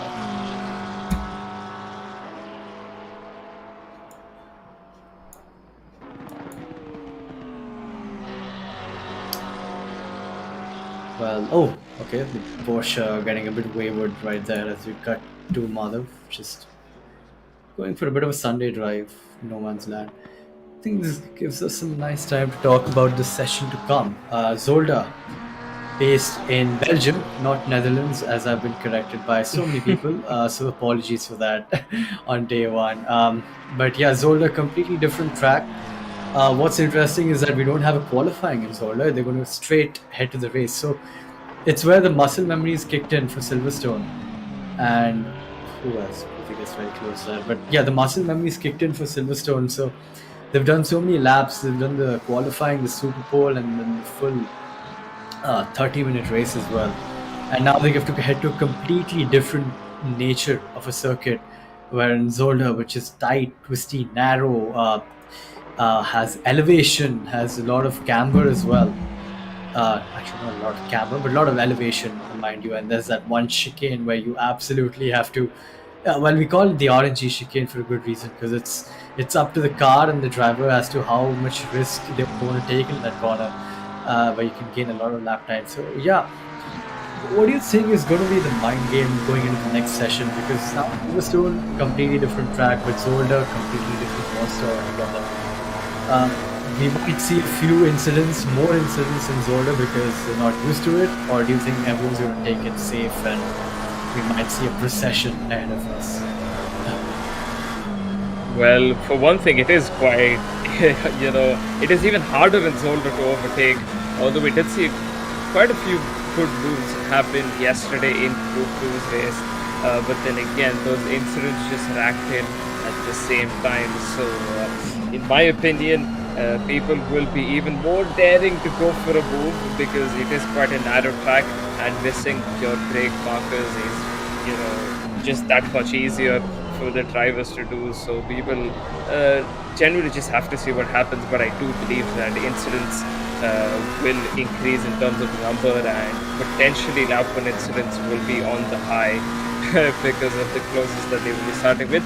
But then again, let's not forget that even at Zolder, the grid will be set from the qualifying order in in the actual qualifying and the pole, the super pole. So Sai Prithvi, even though he has made quite a few moves and he is on the rear of Gaurav Arora from pretty much the beginning of this race, it might not be as easy to pull off a Zonda. So perhaps this could be his last chance, as they will have one more lap after this because they will be crossing the line before the timer takes to zero. But yeah, I think the next lap will be it, as Gaurav Arora making a bit of a mistake. They're taking the grass and pulling Sai Prithvi in a sector where he is faster, so that is not ideal for him. Sai Prithvi, of course, much faster in the first sector and in the second sector. This is the final lap that we are seeing right ahead of us, as only 10 seconds remain on the timer. Both of them going off wide, and yeah, Gaurav, by the looks of it, is actually starting to crack under pressure here. So he is starting to make a few mistakes in the last two laps. I have noticed. This could be a very good chance for Sai Prithvi to get that lead away from Gaurav Arora on just the last lap. Do you think it could be possible? Yeah, we're at the last lap, folks, and things are going to heat up in this last sector, where Prithvi is going to chuck all sorts of conservation and management out of the window and just go for it, head straight for the jugular. And he is doing so around the outside into Veer Shakeen. He's able to hold it around the outside. He does bit of contact, bit of running between two cars, but all clean in the end of it. And Gaurav gets the supreme exit because he was on the outside. He needs to keep that position heading into the final sector. But yeah, that was the last ditch effort which the McLaren made. Heading into Abbey, into the loop section now. Is Prithvi going to go for an outlandish dive bomb? I don't think so. He chooses to hang back, trying to get a nice cutback line out of the loop section. But then again, so will Arora. And he does. Prithvi gets a snap of kick of oversteer, and I think that's all she wrote for the McLaren driver. Arora still substantially ahead, 4 tenths ahead, and that's more than enough in GT3 racing, especially if you're on the last lap in the last sector, to keep the position and stay ahead. And yeah, Prithvi made a valiant effort in the end of it. Bit of rear locking right there as he gets the rear end kicked out. But that's it, folks. Arora takes the checkered flag and comes in to finish P1 after a brilliant display of defensive driving all throughout. Yeah. Very good race indeed. And yeah, this battle really took away our attention from the rest of the pack for sure, as we can see Madhav Sajid in P3 here. A solid effort from him as well. He was in a bit of a no man's land throughout the race, but yeah, pretty much a Sunday night drive, although it is a Monday night, but we can call it a Sunday night drive for him. And yeah, pretty good race, a pretty calm race for him. So he will be quite relaxed going into Zolder, where of course you will have to be on top of your nerves more than anything, because that is where of course you can make a lot more mistakes. Yeah, absolutely. A great race at the end of it. We saw a final ditch effort by Prithvi, which Panda really managed to, defend really well. He was on the outside of Vale, so he got a really rocket exit out of that corner, and yeah, that's all he required to stay ahead. Uh, yeah, folks, great display of racecraft right there between two absolute titans of the sim, and we have a nice set of results ahead of us and a nice prospect for a good race in Zolder if there are more things of the same to come between Panda and Sai-Prithvi. So let's head on and see. Yeah, that was a very long race and a very tight battle between two absolute behemoths. What's your take on it? Do you think we're going to see something similar, or Zolder's going to have a completely different ball game planned ahead of us? I think Zolder is going to be a very, very big mix-up. Obviously, Sai Prithvi is going to be starting from P4, of course, once again having the likes of Madhav Sajid right behind him. He has Shashank Raw right ahead of him, as well as, let's not forget, Pratyush Kumar, who did it unfortunately get taken out in the beginning of the race. He will be starting from P2. So Sai Prithvi does have a lot more to do in this race, because he actually will have to get past these drivers, because of course it is very not very easy to get past, especially at Zolder. But what we will get past is this short little break that we do have coming up ahead of us.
Open eye, feel the waves cut through me.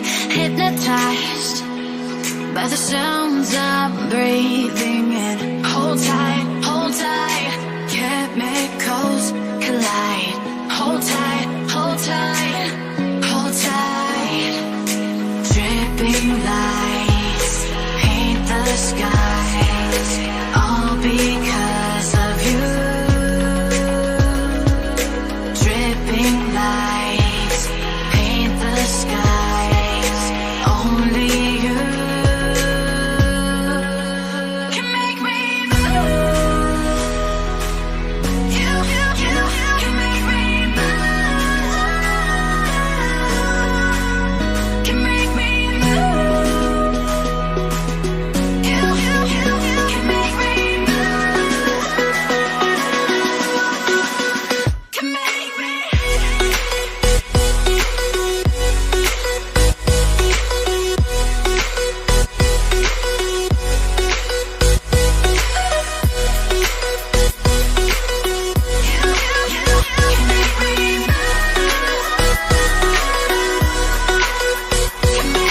So alive, make it last forever. Stop in time, yeah, I'm surrendering. Hold tight, hold tight. Chemicals collide. Hold tight, hold tight, hold tight. Dripping lights paint the skies, all because of you. Dripping lights paint the skies, only you can make me move. You can make me move.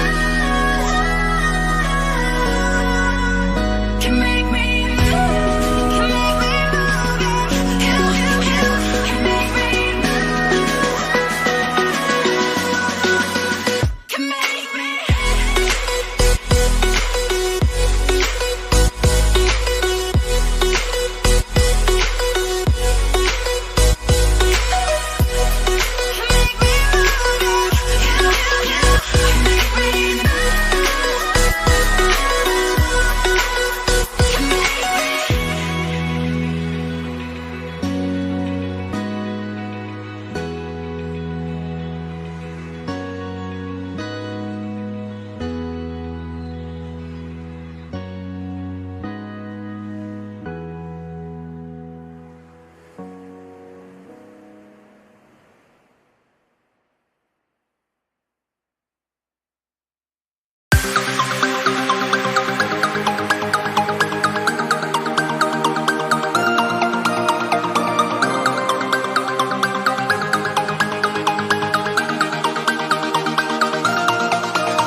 All right, everyone, and welcome back to the Esports Premier Series 2023 Assetto Corsa Competizione. We are back after a very, very good first round of race at Silverstone. And of course, we do have 30 minutes of Zolder coming up. Again, going to be very, very interesting. We did see God of Aurora win the race at Silverstone despite Prithvi's efforts. And of course, we did see a bit of midfield battle as well go on between Gupta and Madhav Sajid, as well as Shashank Rao also getting involved. So hopefully we do get to see a lot more of that in the 30 minutes of Zola that is coming up. And of course, Moto is here with me.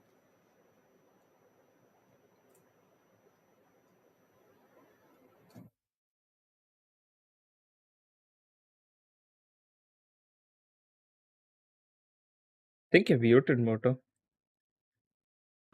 The track being that much more narrow. Yeah, sorry about that, folks. Bit of a technical issue on my side, but yeah, I think Zolder might be a better race than the first one. The track is a bit more narrow. the runoff it's filled with gravel. So one mistake and you're punished for it, as you saw on day one as well. You run off, you dip a wheel in the gravel, your car gets completely spun around, it gets slowed down a lot. So a lot of risk versus reward seen in Zolder, and it might benefit some, it might not benefit. So it's going to be interesting to see. And I think we should head on down to the track and see what's planned in store for us. Incidents obviously could be quite high because of the nature of Zolder. So that is something we'll obviously have to look out for. So far, we've only had two of them. One of them being Gupta, who got 10 seconds and one penalty point for a severe collision that we did see in the middle of the race, in between a very, very good battle, actually.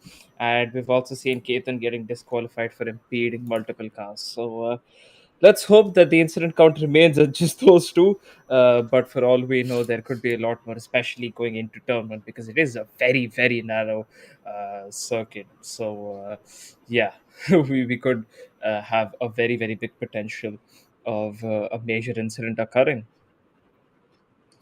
Yeah, a bit about Zolder. Again, as we said, tight, twisty, narrow. The Porsche will benefit quite a bit.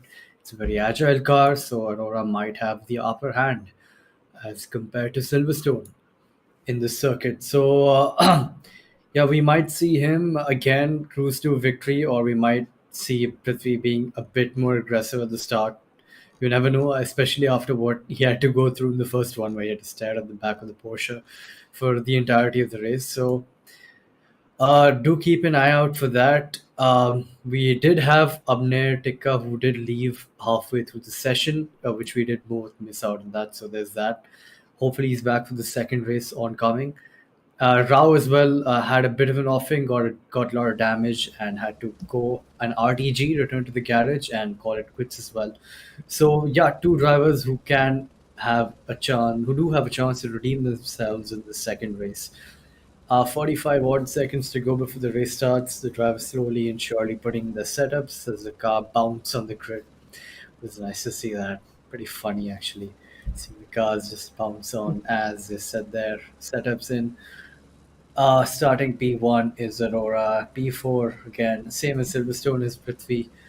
So it's going to be crucial for Prithvi to get the beastly start he did get in Silverstone and instantly get up to P2 because yeah, you don't want to waste too much time around Zolder trying to overtake because the guy in P1, if he does have a substantial pace advantage, can sprint away and cruise to a victory. So yeah, let's see what unfolds in this on the streets of Zolder tonight.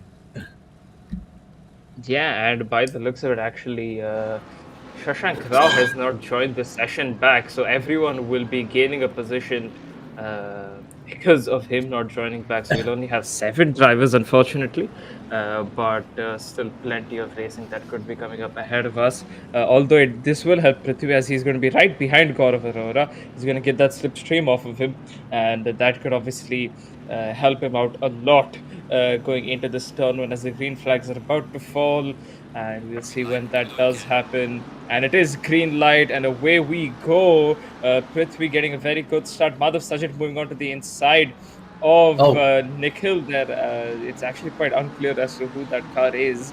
However, Prithvi is up into the lead of this race. Gaurav Arora falling back, and he is struggling a bit, and there's a bit of contact there between the Ferrari of Kumar and Madhav Sajid. Then Abner Tikka getting involved in this battle as well. Gupta just watching on from behind, and we do see Nikhil watching on as well. We can see Gupta trying to make a move on Abner Tikka, but Abner is squeezing him out, and because of that, Gupta does back out. But Prithvi has made quite a fair lead here. He's basically doing what Gaurav did in the first race. He's up by 1 second just through the first 2 sectors. So we will have to see how that unfolds. Maybe he is struggling a little oh, bit, and he's made a mistake, and he's let Kumar through, and because of that, he's fallen down into P3. Madhav Sajid, the car up next, trying to get God of Aurora here, only a tenth separating the two of them. And he's looking down the inside, but of course, it's too ambitious of a move to make. God of, oh, there is a bit of contact between Madhav, and Madhav has gone off into the tire barrier because of it, and that is could potentially be his race pretty much over unless something else unfolds in ahead of him. Yeah, a bit of argy-bargy there. I don't know what's happened to Aurora. He's really dropped off at the start.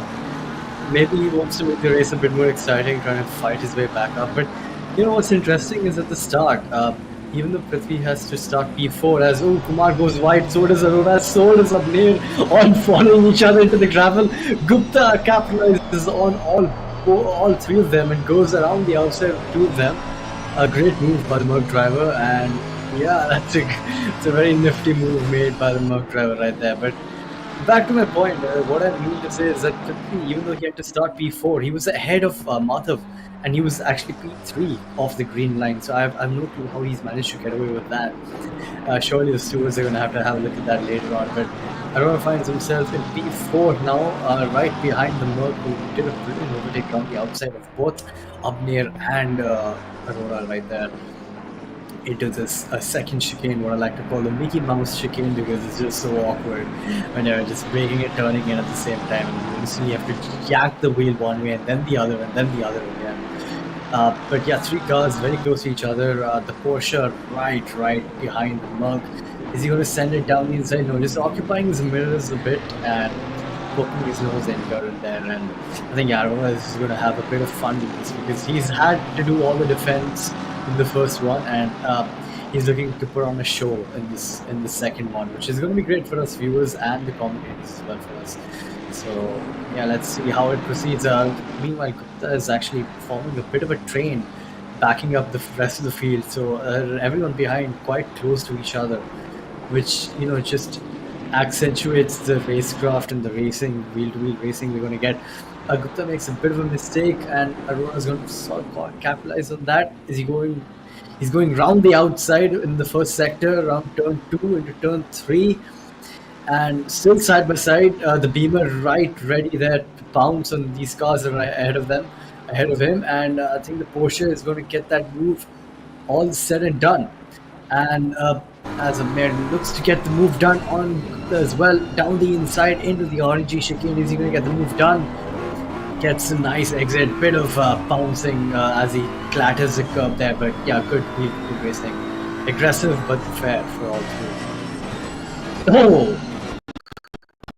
Sajid almost hitting the rear of Gupta right there. Somehow he's managed to avoid a very, very big collision happening. Both the Mercedes could have been out of this race potentially if Madhav did not control the car at the last second.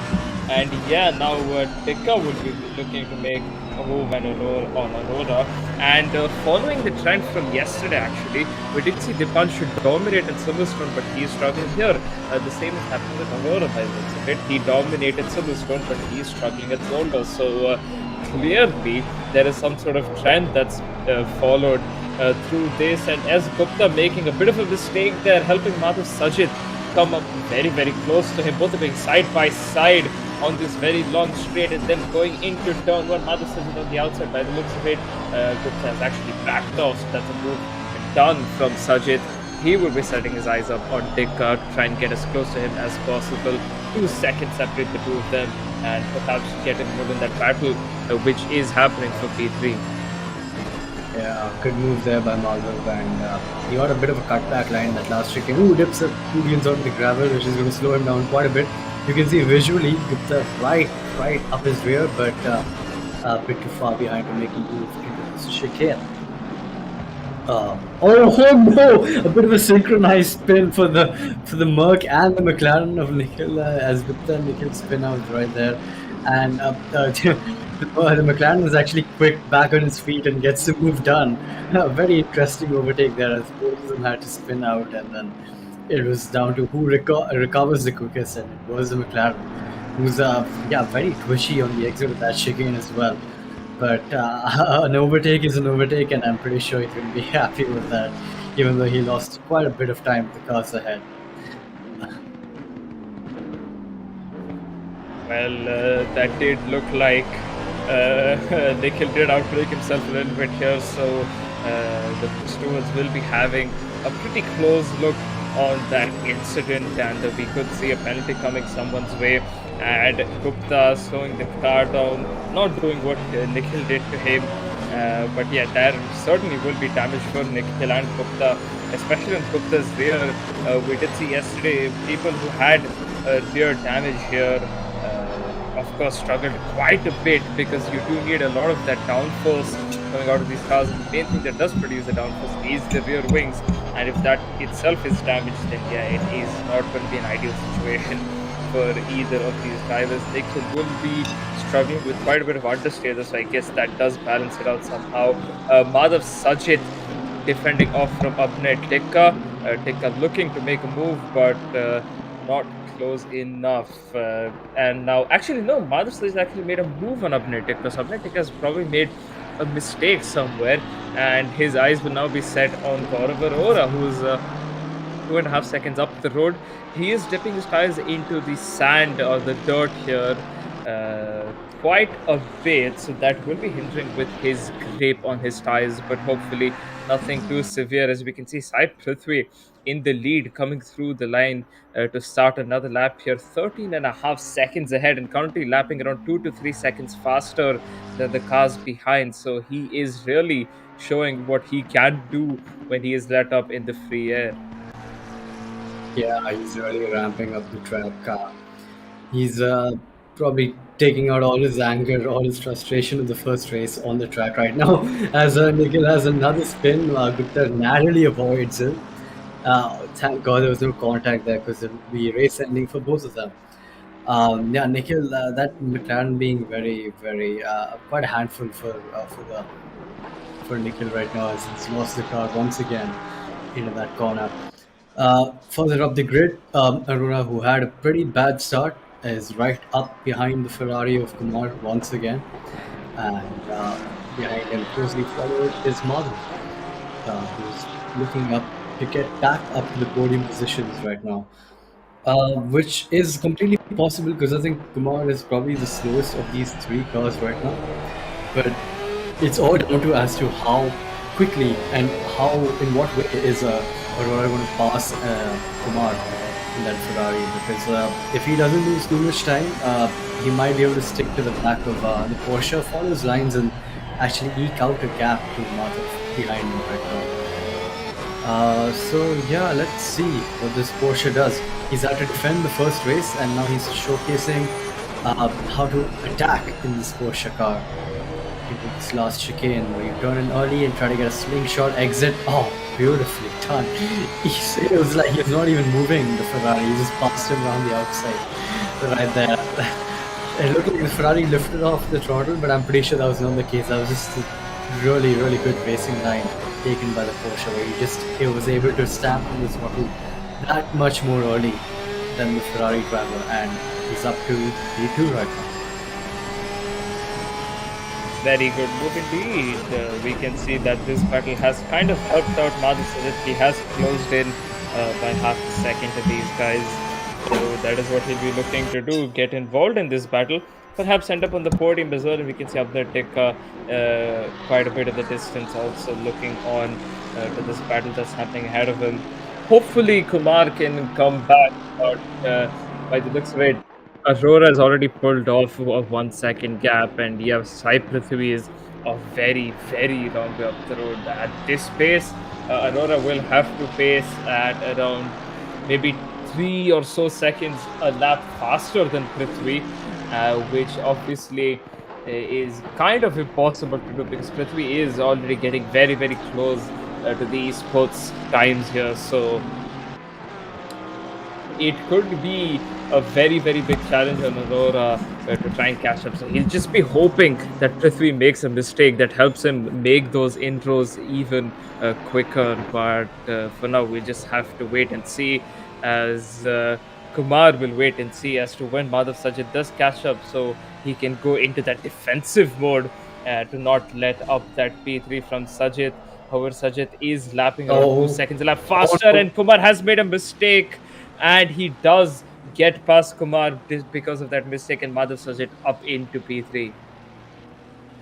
Yeah, Zolder proving quite a handful for these drivers where even a slight mistake like that is really costly because the gravel just slows you down so quickly, where it's just the car behind just breezes past you.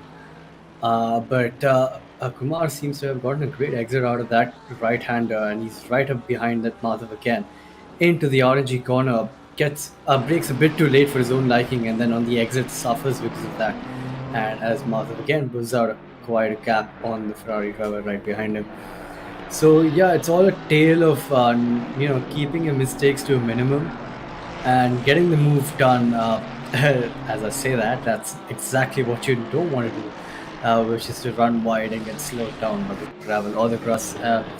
Yeah, so keeping your mistakes to a minimum and just making sure that you don't drive too overly aggressive as to you burn your tires out and probably deplete too much of your fuel as well. So it's a very managed race, Isolda, because again, tight, twisty, narrow. You really want to make sure you don't want to push too hard and make those mistakes, which can be very, very costly in the long game. As Aurora is still quite a while behind Prithvi, I don't think, yeah, no, not a chance he's going to catch back up to him. So he's going to be happy with P2. Madhav, I think, has taken P3 for his own liking as well. And now it's up to the Beamer of Apnea Tika, who did have a pretty bad showing in the first one. Trying to redeem himself as he's right up behind Kumar as well. But seems to be dropping back in this first sector.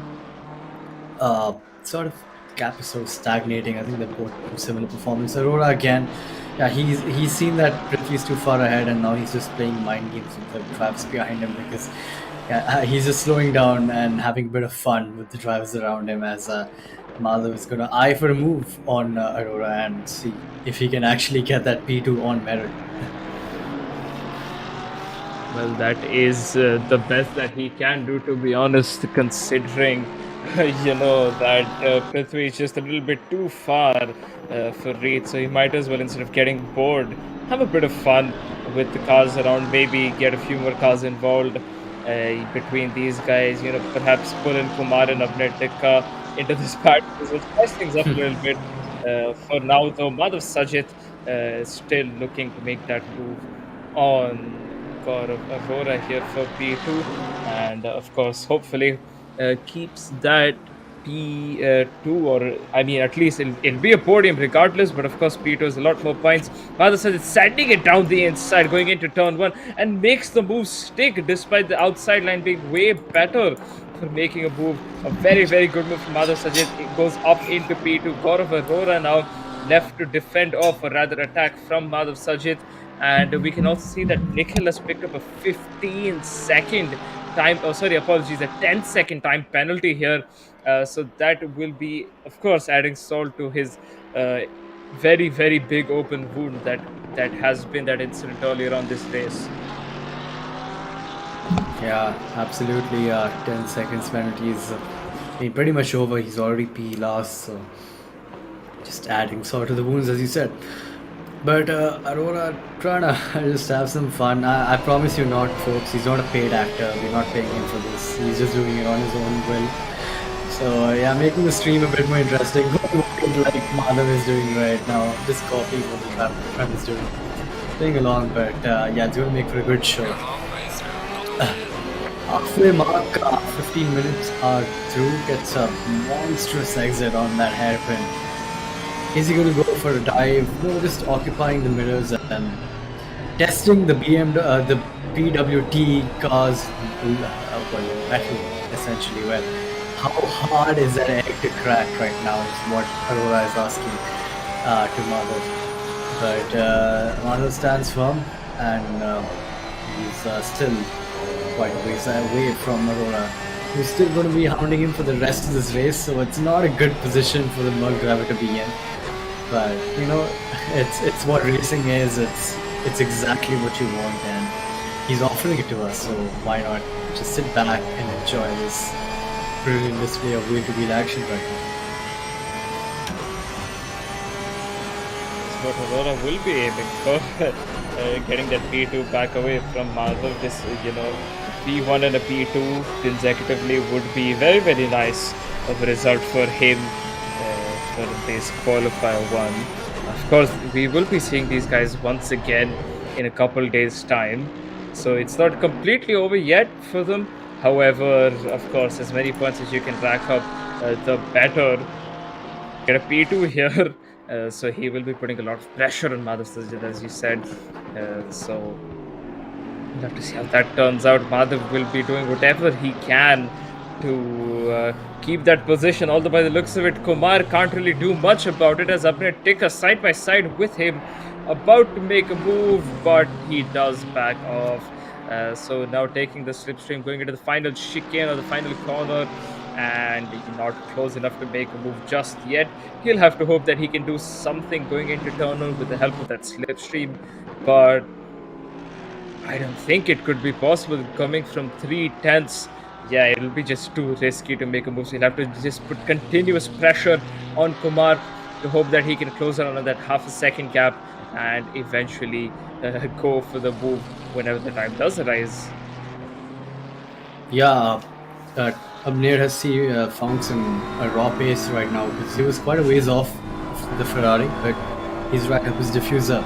Evidently, tips the wheel on the gravel, and yeah, visibly you can see how the Ferrari just pulled away as soon as he did that.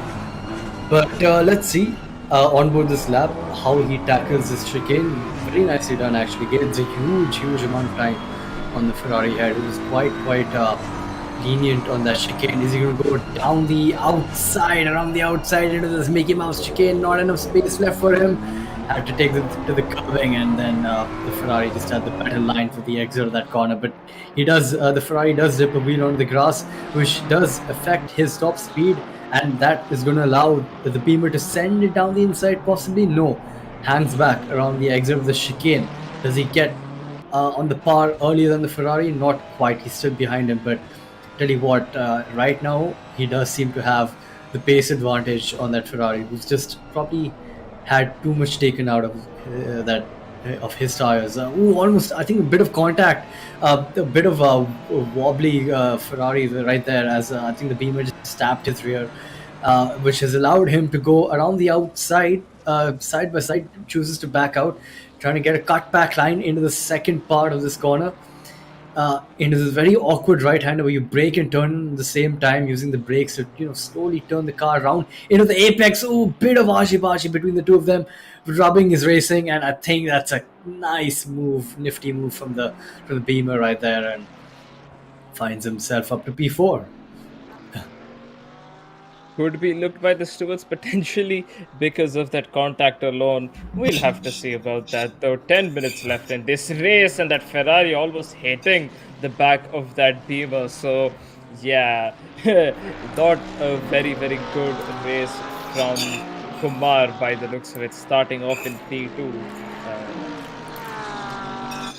Yeah, he started off in P2 and he's just fallen far behind. He's down in P5, so that's not good. Whereas on the other hand, we can see Madhav Sajid still defending from Gaurav Arora for that P2 in this race. Sai Prithvi, of course, has pulled away a very big gap, over 30 seconds, and there's still 10 minutes remaining. Car number 13, Nikhil, has spun out somewhere. That is why the yellow flags were present. Gaurav Arora still putting pressure on the big Mercedes ahead of him, and we can see, of course, not a very good race for Nikhil. His car is beat up slightly because of the damage that, of course, the wall causes when you hit it at a very high speed, and he's still struggling. So perhaps his tires are a little bit too hot, but yeah, a weekend not gone well for Nikhil, I guess it's safe to say. Yeah, that McLaren proving a bit too much to handle for the driver there. Arora right up the Mercs diffuser, just trying to dissuade Madhav into making a mistake, which is not going to be what he wants right now. He wants to try and hold on to this P2 actually, and if he does, props to him, because Arora's going to have to shoot himself in the foot for that to happen. But you can see through the lines in the track usage as well how much more pace the Porsche driver has on the car in front. It's only a matter of time, I think, till he gets the move done. But where is he going to get the move done is in suspense right now, because while the Porsche does have that beastly acceleration, it doesn't quite have the top end uh, on the Merc, which with the Merc has a very very good top end compared to the Porsche at least. So uh, yeah, it's going to be done on the exit or probably on the brakes as well, because the Porsche is also very light, so it's good on the brakes. So yeah, let's have a look into turn one. Again, wider line for the Porsche, but still hanging back and letting. Oh, never mind. He's going to go down the inside of turn two. Mother goes around the outside and takes that back instantaneously. So good wheel-to-wheel racing between these two drivers now. 8 minutes left. Kumar has a DT. Kumar has a drive-through penalty. So I'm guessing that's the track extensions which are coming into play, which is we did see him cut a lot in that Mickey Mouse chicane, and the second chicane after this one, the one after this one. So as Aurora catches it up there. So yeah, that's where he's probably picked up that warning. So Gupta moves him up into P5 due to that, which is all the good, all the best for him there. I mean, he's not going to complain about that. It's a position gain, and that's the least he cares about. But Almost Aurora, you can see that he's just hounding that Merc lap after lap after lap, trying to completely break Madhav's race right now and his mental fortitude. But so far, it seems that the Merc driver still is standing firm. And I don't know, is he going to pull out a defensive masterclass and Aurora's actually going to lose his position? Or is he going to actually get the move done easily? Find out in the next few minutes to come. But so far, it seems that Aurora is just playing around with the car in front, honestly. That is exactly what he can do. Again, a very, very hard track to pass by. And of course, thanks to that Mercedes being quite wide, it makes it even harder for Aurora to make that move. So he's just trying whatever he can, putting pressure on Madhav Sajit, and hopefully gets by. And by the looks of it, Madhav has succumbed to that pressure as Aurora finally makes that move back. And it might not be enough time left for Madhav to make that move back on Aurora. He was taking it quite well, but I know for a fact he will be very, very frustrated from that. He will have to do whatever he can to put that pressure right back on Gaurav, and by the looks of it, he is doing it. Both are going side by side into the Mickey Mouse chicane and are still side by side. Gaurav has the inside line, now the outside line. Both of them giving each other plenty of space. Still ahead, but Madhav has closed in by quite a bit. Sai Prithvi still consistently lapping in the mid 29s. We're pulling off a lot from these guys, especially now that they're fighting. It is not going to be a good look on these guys at all, as Sai Prithvi could potentially win by over a 40-second gap here, which will be the biggest gap from P1 to the other cars we have seen so far in the 3 days.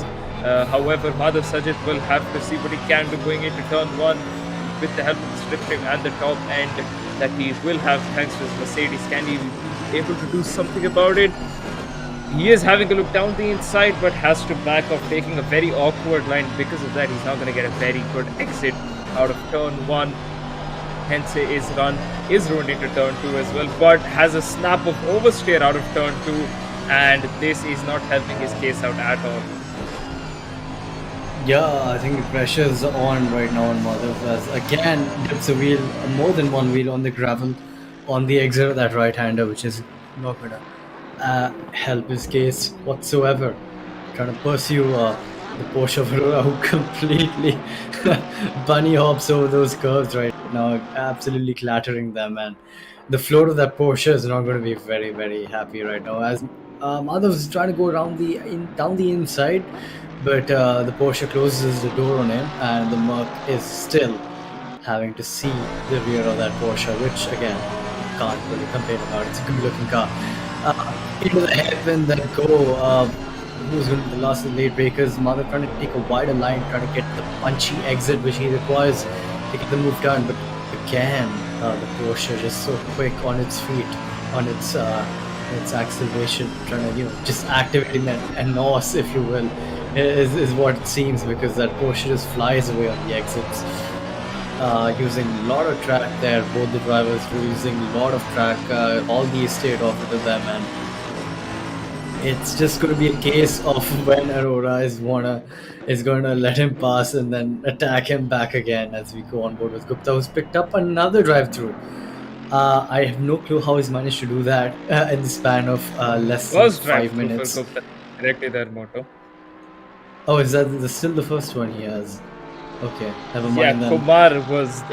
Kumar had the other Oh, one. my bad. So it's Gupta as well, who's copied what Kumar did and picked up a drive through for himself. So Kumar is going to come right up back ahead of Gupta as they sort of exchange positions after having served drive throughs of their own. Nice little plot line unveiling over there. Madhav is going to go down the inside.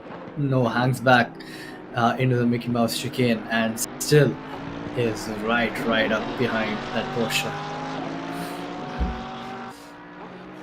Yeah, 2 more laps by the looks of it remaining in this race. 3 minutes, and considering that Sai Prithvi has crossed the line only a few moments ago, yeah, 2 more laps by the looks of it. So 2 more, I'd say, solid chances for Madhav to make a move on Gaurav Arora here.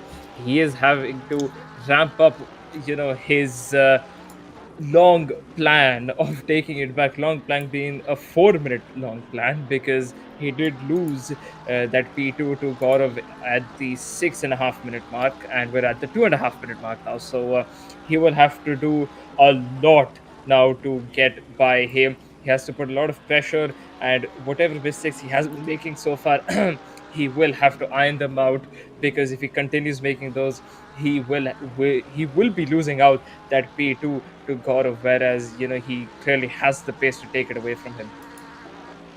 Yeah. I don't think Gaurav is gonna let Madhav pass again. He's gonna be a bit tentative on the exits, just give the illusion of having that pace disadvantage.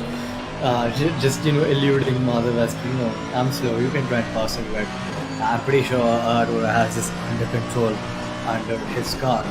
His car is exactly placed where he wants it to be. He's taking all the right lines, taking all the right gears through these corners, and I don't know why he didn't quite attack Prithvi from the get-go. Maybe he just wanted to have a different race. Probably having done defending all throughout the first one, he wanted to be on the attacking side again, taking a non-conventional line just to give that opportunity to Madhav again, send it down the inside. I think we're going to head on to the last lap for these folks right now, unless Prithvi is going to go around again. So it's going to be, depends on the cap he has. I think it's going to be 2 more laps actually. So heading to the penultimate lap. Let's go on board for an entire lap of Zolder.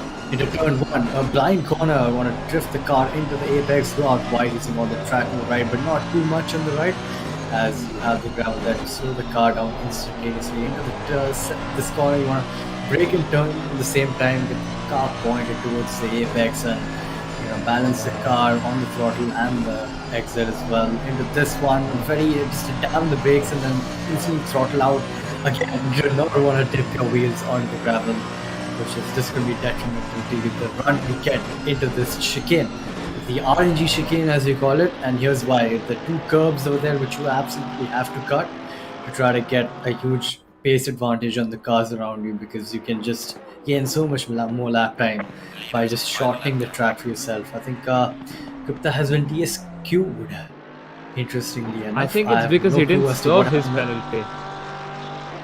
Oh yeah, that's right. He didn't have enough time to serve his penalty. Yeah, you're right, probably. So that's all she wrote for the Merc driver there. But this Merc driver is still right up behind the Porsche. I think Prithvi has crossed the line to win. No, he's on his last lap. He's on his last lap, but he might as well have won it already. Into this last chicane, we go for the final lap for these 2 drivers, and let's see how Aurora tackles this lap. Will be crucial for Madhav to tackle this lap quite well as well, because he is the one trying to get that P2 away from Gaurav, and he is getting quite close here, but these small mistakes that he's making not helping his case out at all. And we can see he is still following quite close, but he has made another mistake because the gap has once again increased to 8 tenths. So Madhav might have just. Oh, never mind. Gaurav Arora making a very crucial mistake there, and he's gone into the wall at a corner where Madhav made a mistake just about 6 minutes ago. And Madhav's taking that P2 back, and unless Madhav makes a very big mistake once again, Gaurav Arora will have to settle for a P3. And what Prithvi will have to settle for is a win by over 45 seconds. The biggest gap we have seen in all 3 days that we have had so far.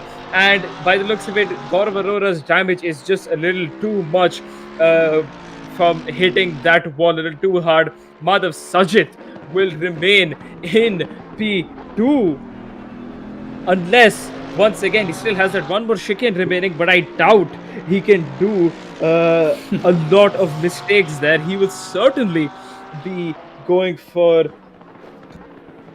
a P2 finish over here. And yeah, he has tackled the chicane quite well. And so he will be keeping that P2. A very good result for Madhav Sajit and a very bad result from Gaurav Arora because he won the last race, but now he's had to settle for a P3. And as he takes his frustration out on that tire barrier right there. But yeah, an amazing race to say none the least. Yeah, I think Aurora played around a bit too much, went a bit too close, flew a bit too close to the sun, if you will, and I think he lost it in the chicane, if I'm not wrong, and hit the wall. So yeah, that's all she wrote for him, and Madhav takes that P2, and rightfully so, gets a nice podium position, second step of the podium for the World Driver. Prithvi, a dominant display of 45 seconds, and yeah, great showing from the McLaren driver right there. Just putting his foot in and winning by an absolute milestone of a gap. So yeah, that was a great race. Simply, I mean, I thoroughly enjoyed that. I was just playing around a bit and playing around a bit too much, and having, it all pushed on Yeah. back to him, where he lost that P2 position, unsurprisingly to Madhav. So great race from these drivers. And any final thoughts to that? Well, it was an amazing last 2 days, in my opinion. I mean, let's not take it away from the first day either.